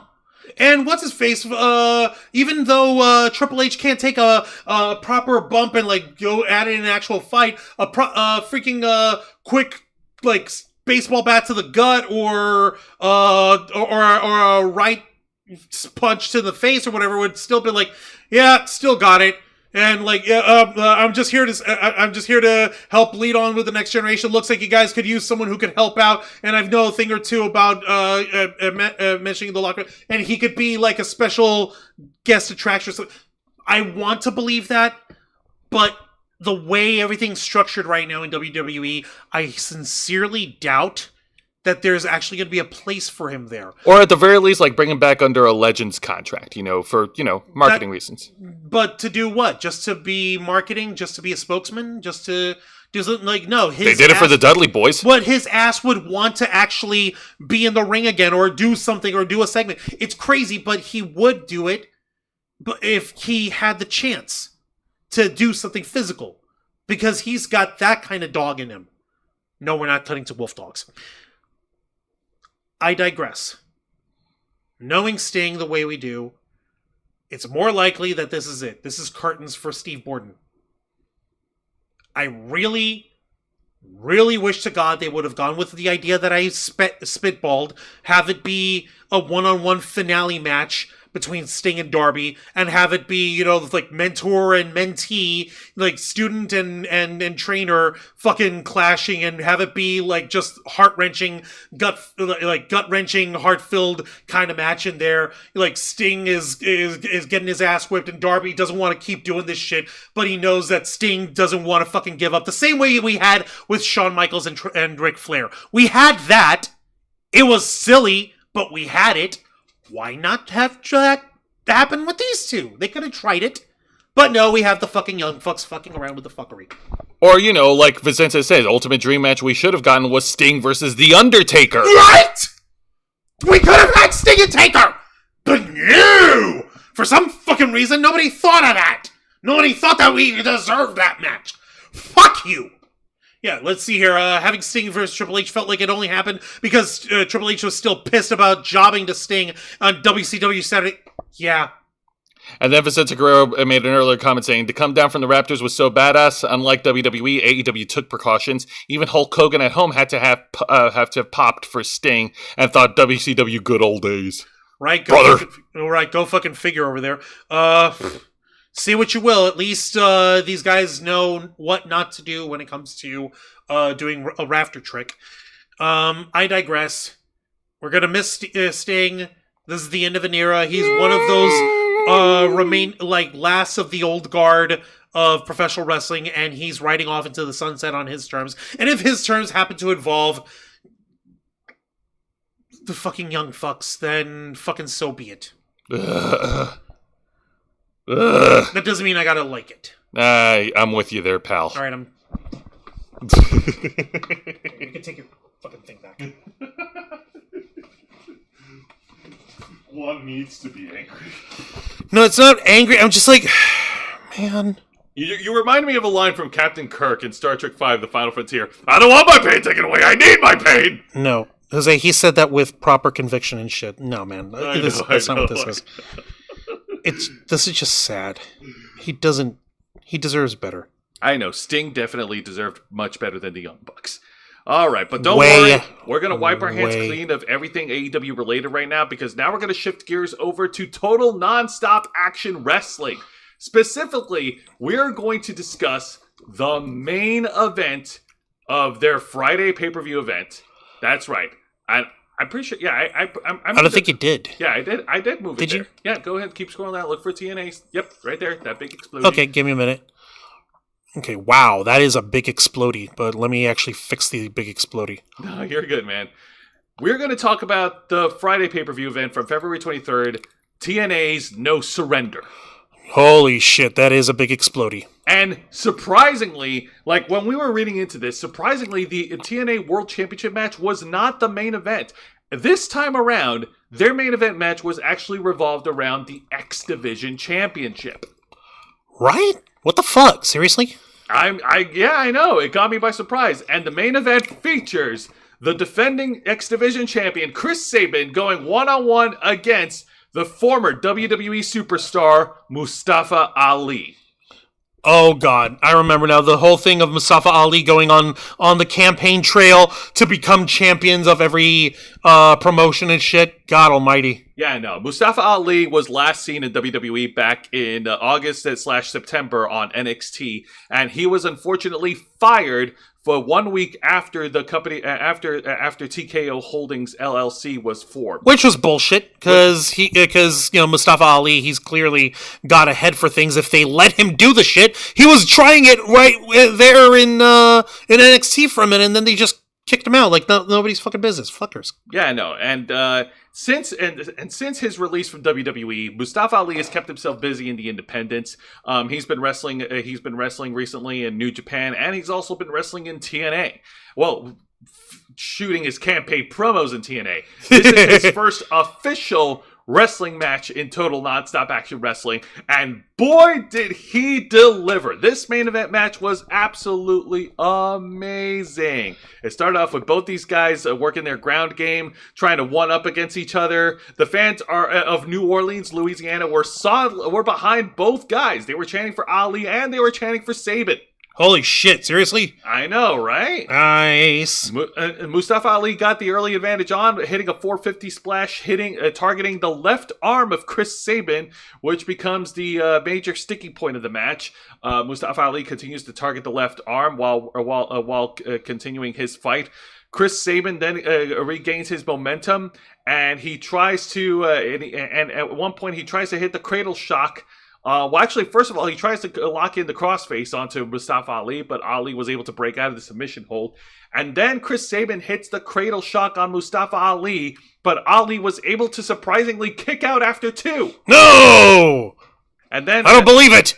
How could Mustafa Ali, a dude who's got the most gorgeous fucking hair on the planet, how the fuck did he kick out? No, I'm joking. Of course, he's a fucking genius in the ring. And then near the end of the match, we get interference from the good hands, John Schuyler and Josh Schuyler and Jason Hotch, as they are apparently officially aligned with Mustafa Ali. Chris Sabin was able to fight off the 2-on-1 assault, and then Mustafa Ali was able to get the advantage again and hits the 450 splash to pin and win. Your winner and new TNA X Division champion, Mustafa Ali. Oh, you dirty fuck! I was about to fucking celebrate, man! He's going down his thing dirty? He's paired up with good hands? Fuck, man! God almighty, what the hell? But this what is the hell? Because Mustafa Ali, this is his first legitimate championship in over 20 years. Wait, 20? Or 20 years, I think that's... He's not been around for 20 years! What the fuck? Hold on, no. Go ahead and look up Mustafa Ali. Let me see where he got his start in wrestling, because I may have got... You are way off the... What, he started wrestling at 17? Go ahead, click his Wikipedia page. Oh, let's find out. No, Jesus, God almighty. Debut? 2003, Jose. 2003. Wow! 21 years! What? What? No. His first legitimate championship in 21 years. He's my age. He was born March 28th of 1986. He was born the same year I was. What the fuck? What the fuck, man? He was just a month away from turning 18 the year he began wrestling. You gotta be fucking kidding me. Seriously? I kid you not, okay, yeah. This is scary. This is legitimately scary. What the fuck? This is his first legitimate championship. You know what? In a time-altering time-altering universe. You mean major championship because he's had other championships, but like this is his first major championship in his entire wrestling career. In a time-altering universe, if Mustafa Ali had not been fired by WWE and if they'd allowed him to go with the campaign gimmick for NXT, he would have been allowed to flourish as an NXT North American champion. But no! Good Lord. I am so happy. Give Mustafa Ali all the flowers. He definitely deserved this championship win. How is he this young? What the fuck? God, his hair is surprised? Yes! I'm very surprised! I'm horrified! God, his hair's sexy. God almighty. Jesus, Juan. Yeah, Jesus won. All right. Now let's go ahead and talk. Now, overall, No Surrender, good pay-per-view. The main event match, obviously, is the one that stole the show because Mustafa Ali has name cred. But no, Jordynne Grace had a great match herself, defending the Knockouts World title against Giselle Shaw. Moose defended his world title against Alex Shelley successfully in the No Surrender match. And like I said, overall, everything was good. Not great or spectacular, but it was good. Like the main event, obviously, is the show stealer. It's fucking insane. Yeah, no, the rest of the rest of the show sounded excellent. I have no issues with that. I'm sure if I'd see the matches, I'd be nitpicking shit left, right, and center the way I do with everybody else. But I digress. How? God, his fucking hair. All right, now let's go ahead and talk about this week's TNA Impact, the fallout from No Surrender. And we start off with more exhibitionary. Here is Speedball Mike Bailey takes on Steve Macklin. That's right. Last week, Steve Macklin wrestled Trent Seven, who was at ringside, and he took him on and beat the shit out of him in the match. And Steve Macklin also formed an alliance with the Rascals, Zachary Wentz and Trey Miguel. And both Trent Seven and Mike Bailey were not taking very kindly to Steve Macklin and his ilk. So they've been feuding for a couple of weeks now. Now, Mike Bailey gets a chance to go one-on-one against Macklin, and this was actually pretty awesome. High-flying meets mat-based wrestling. What's his face? Mike Bailey was able to hit his aerial offense, and he was able to get his kicks out of the way. I like that he does these like back-and-forth roundhouse kicks onto Steve Macklin, which is really cool to watch. Like, it's so amazing, the speed that Mike Bailey moves when he executes his martial arts kicks. It's awesome. Yeah, no, like I said, I've been singing the praises of the Speedball Mike Bailey for forever and a day. I'm not gonna knock on it. I've got no issues with Speedball. That being said, like Steve Macklin being this psychotic little dick here. A psychotic military soldier dick, yeah. All right, tell us more about the match. All right, and then and of course, Steve Macklin was not alone. He had his cronies, the Rascals, dressed up like they're in freaking boot camp because they had these like military gray shirts and camo pants and everything, and they were saluting like idiots. What? Because they're idiots. What? Yeah. What? It was stupid. And Trent Seven was at ringside supporting Mike Bailey, and they have formed a temporary alliance. They are calling themselves Speedball Mountain, which doesn't have the same ring as Mustache Mountain, but who am I to judge? I'll tell you who I am to judge. A guy with a mustache.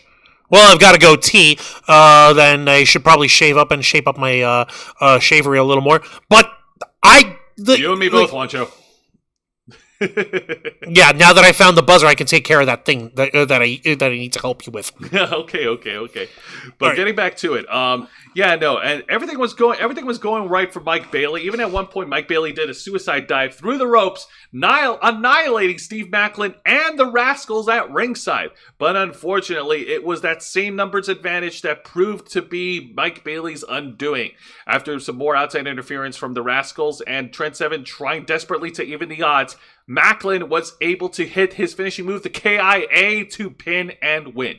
Your winner, Steve Macklin. Fuckers. I know. Seriously, man. What the fuck is up with the Rascals? What the fuck? I don't know what the temporary alliance is about. I don't get it. I don't get it either. I don't get it. What it's so weird. So weird. All right. Now let's go ahead and shift gears and move on to the exciting match of the night. And this match is a tag match, player. Alejandra. That's right. The teams of AJ Francis, formerly known as Top Dollar from WWE, teaming with Diener to go up against Rich Swann and... Say his name and he appears. I believe in Joe Hendry.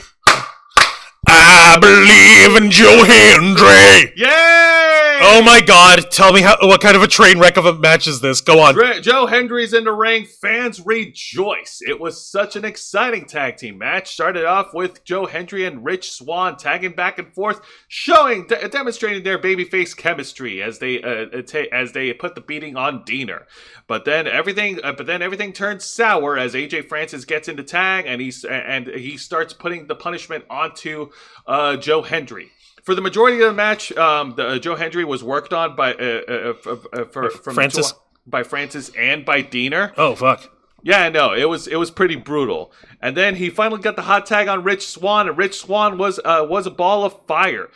Rich Swann was able to hit a comeback and put a beat down on Diener and AJ Francis. Even at one point, I don't know if this was done on purpose or not, but. Rich Swann was at the ring apron, and AJ Francis was about to knock him off the apron. Rich Swann pulls the rope down, and AJ Francis, it looks like he was about to tumble over like he did on SmackDown. He just simply got caught in the ropes, and he fell over outside of the ring. Oh my God. What? Leaving Diener all alone, and... What? Yeah. No. You're fucking kidding me! Yeah, they did it. No, what the fuck? Okay, tell me, it has to have been planned out. It has to be. I think it was planned out. You think? You think it is? I hope it is, because if it's not, then this poor fucking guy doesn't have a leg to stand on for the rest of his fucking career. Oh, no. No. It's okay. He landed all right. No, not legs physically. Oh. I mean his reputation. Like, he will always be the bocce guy who's a big dude trying to dive out and falls. Oh, yeah. No, we don't need that. It's going to Flanderize him, man. Flanders, Oakley Dokley. No. And then Joe Hendry finally hits the standing ovation finishing move onto Diener to pin and win.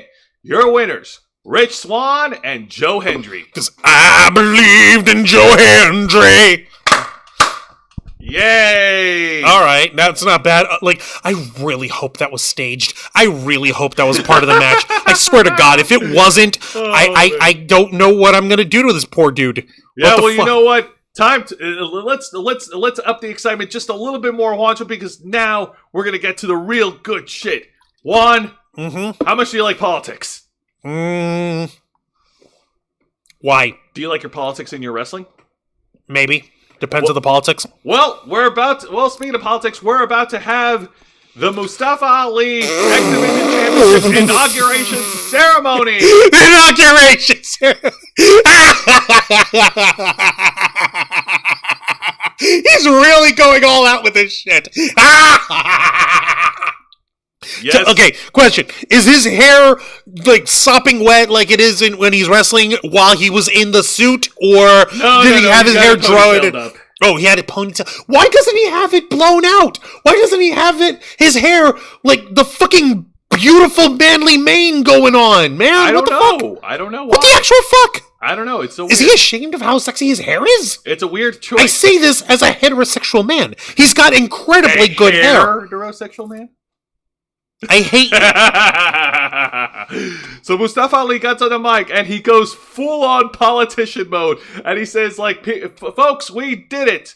We made the X Division great again. And it's because you believed in Ali. And Ali, we trust. And my God. going all full political ham on this shit. How are people taking it and were The fans love it. And what's their faces? The tag team that was with him. Fucking The Good Hands. The Good Hands. They were there too. They were wearing the campaign shirts for Mustafa Ali. Oh my fucking lord! Seriously? This act works. The fans love it. Okay. This is fucking ridiculous. And he's clearly a heel because he cheated to win. Why are we cheering for the bad guy who cheated to win? Because this act is actually engaging and funny. What the actual friggity dickety fuck? Did anyone break it up, or was it just him? Out comes Chris Sabin to go to talk face to face to Mustafa Ali, saying that there's a big difference between the two of them.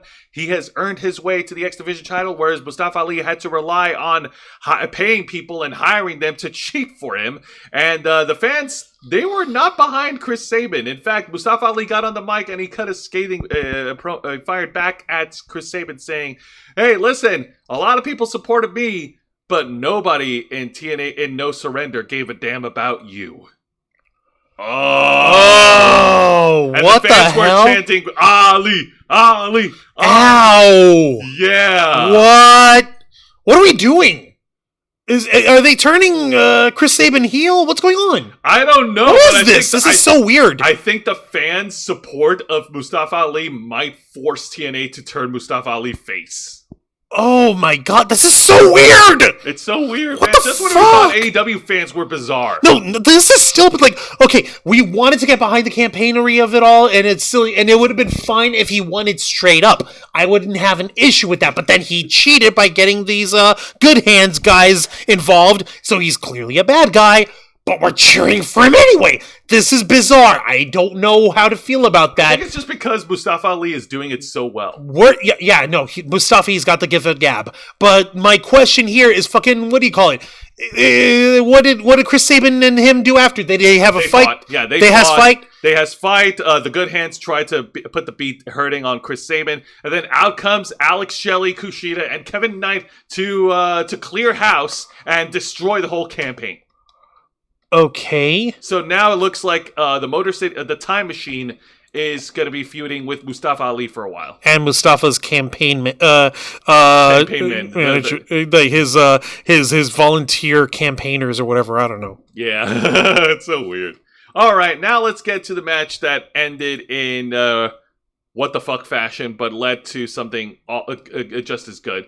This is a match featuring two knockouts. Tasha Steelz goes one-on-one against Zaya Brookside, the rubber match. Whoever wins gets to challenge Jordynne Grace for the TNA Knockouts Championship at Sacrifice. Okay. I'm confused. These two ladies aren't all that horrible, especially not Tasha Steelz. So how was this match? Okay, so under your par? Help me out. All right, because it was a great match. It was a good rubber match. They had a great showing, but then, unfortunately, they started brawling at ringside. They were both wrestling at ringside, and the referee counted them out. So the match ended in a double countout, and the fans did not like it. The fans were booing at it, the countout. Like, because we want to see a winner. We want to see a winner of this rubber match. Jose, clear off of your chair. No, hang on a minute. I have not finished. Because then afterwards, Jordan Grace got over to the stage. And she announced that at Sacrifice, there will be a triple threat match for the TNA Knockouts World title. Oh, yay, that's nice. Jordan Grace versus Tasha Steelz. And Xia Brookside. Versus Xia Brookside. Okay, I still can want get... the chair? It's still bullshit. It's still bullshit because we want a decisive winner in this rubber match. Yes, we do. Like, okay, like, what the hell, guys? It was so weird. But yeah, that's why I had to knock it down. I knocked it down because of the finish, but it saved itself a little bit because Jordan Grace was able to save it with her muscles. With her throwing her weight around and saying, fuck you, triple threat. Ha. Was that She's funny? good at throwing things. Anyway. Yeah, I know. All right, let's see how this worked out. And now let's get to the really bad segment. Originally, it was supposed to be an interview segment with Gia Miller interviewing Josh Alexander for his upcoming match at Sacrifice. But then he was interrupted by Dirty Dango, Alpha Bravo, and Oleg Prudius. Why? Dirty Dango is trying to use up Josh's time to promote his socials for his new wrestling school, which has such a long and stupid... Josh's Dirty Dango's school. What? Dirty Dango is using up Josh's interview time to promote his wrestling school, I say in big quotations, and it was ridiculous. It was such a stupid transition, and I didn't like it at all. And it took up time. And Josh Alexander, he actually mentioned that, like next week on TNA Impact, he's going to get a tag match. He's going to get a match with Dirty Dango, and he's going to make it official. And Dirty Dango's trying to walk it back from it. And after Josh left the screen, after Josh left the interview part, Dirty Dango's just left there trying to promote his socials, and it's just it was bad. No! Okay. Fucking no! Oh my lord! I think now is a good time to take No. I already had it. I had it. I had it one time. I had it one. I'm only ever allowed once in an episode of Wrestle Rewind, if at all. No. Why would a guy whose character is I hate professional wrestling, start a professional wrestling school? I don't know why. Why is Dirty Dango? Just why?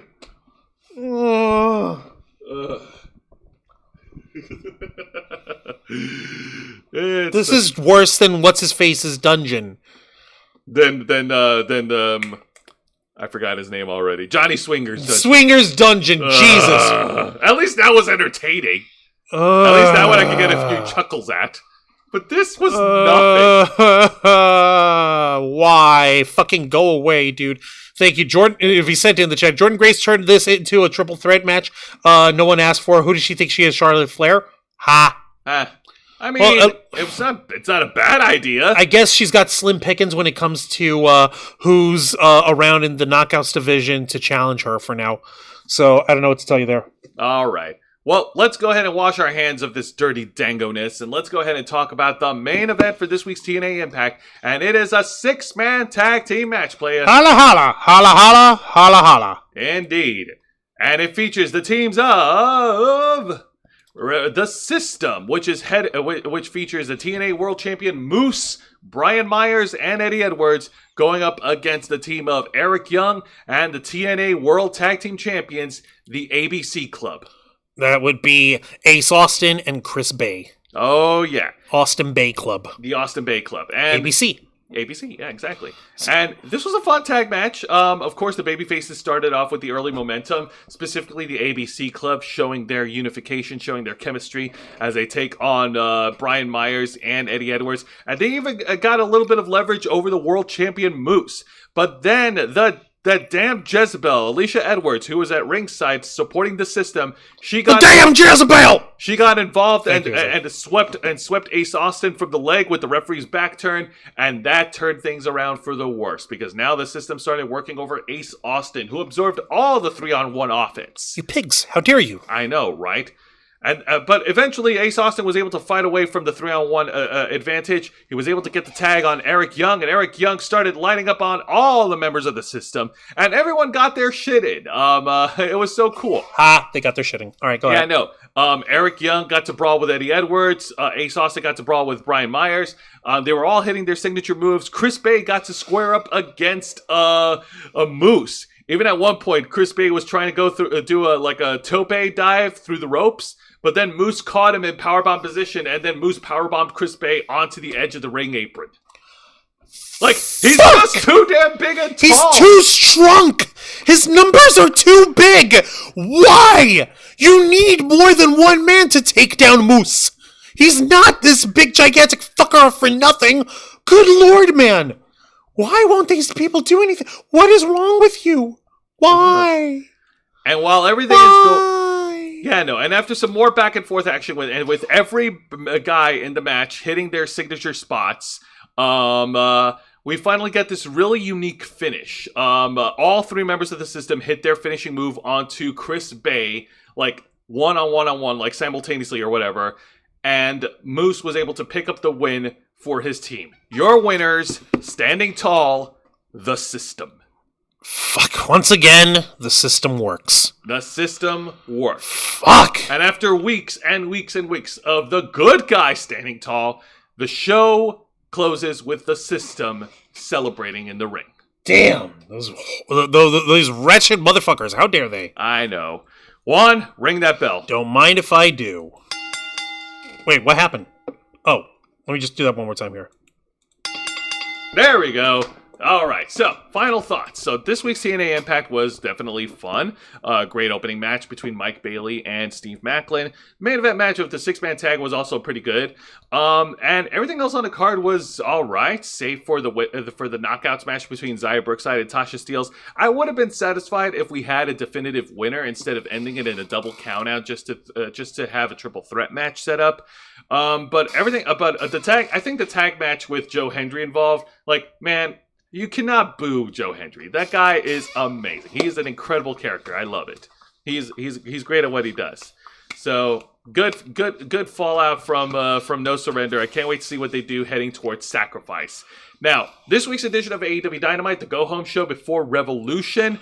I'm going to be honest, the opening segment I was not a fan of. I did not like the swerve. It seemed like it was just a swerve for the sake of a swerve. For the swerve's sake. We didn't need that. That sounds like something Vince Russo would write about. Bro! Except he was nowhere near the pencil. You know what he need, bro? He needs to be injured, bro.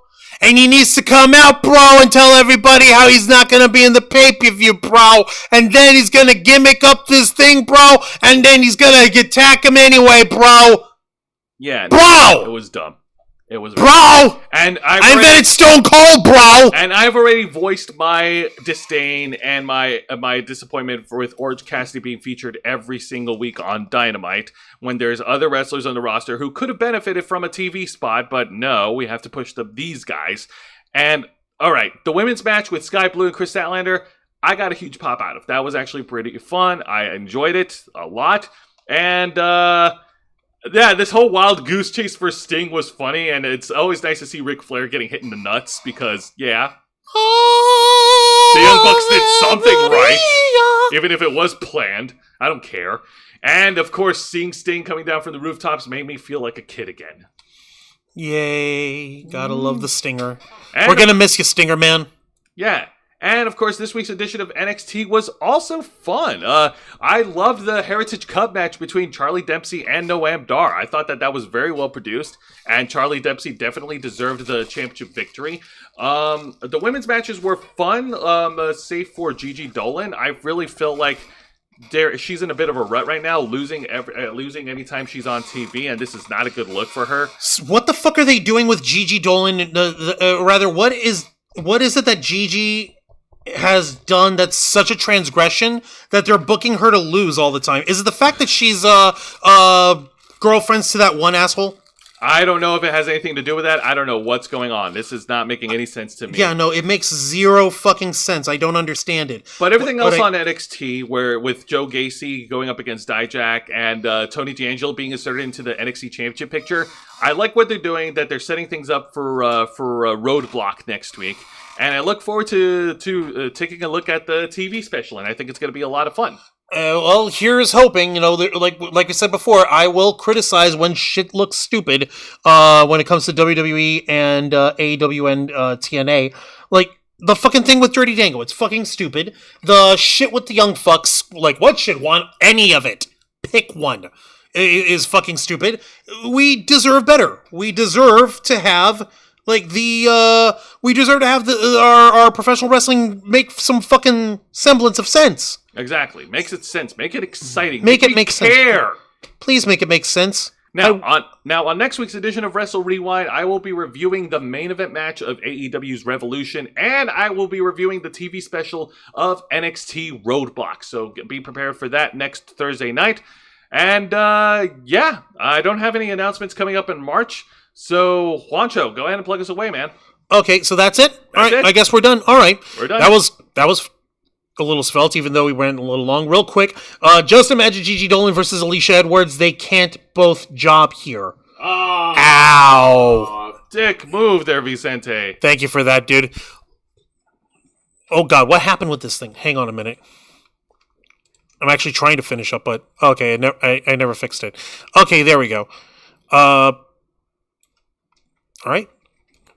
Ladies and gentlemen, boys and girls, and everybody in between, thank you very much for watching this week's live stream edition of Wrestle Rewind, hosted by Jose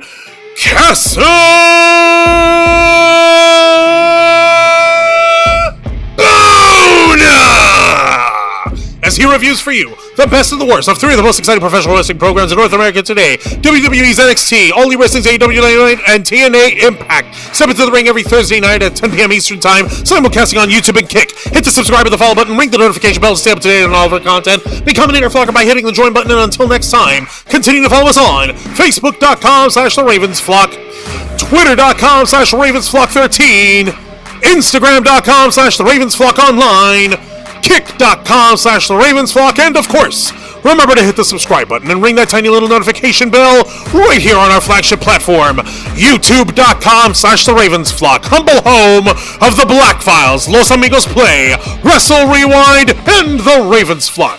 All right, thank you very much for tuning in to another exciting edition of Wrestle Rewind. For Mr. Juan Rouse, I'm Jose Casabona, and I will rate this edition of Wrestle Rewind a perfect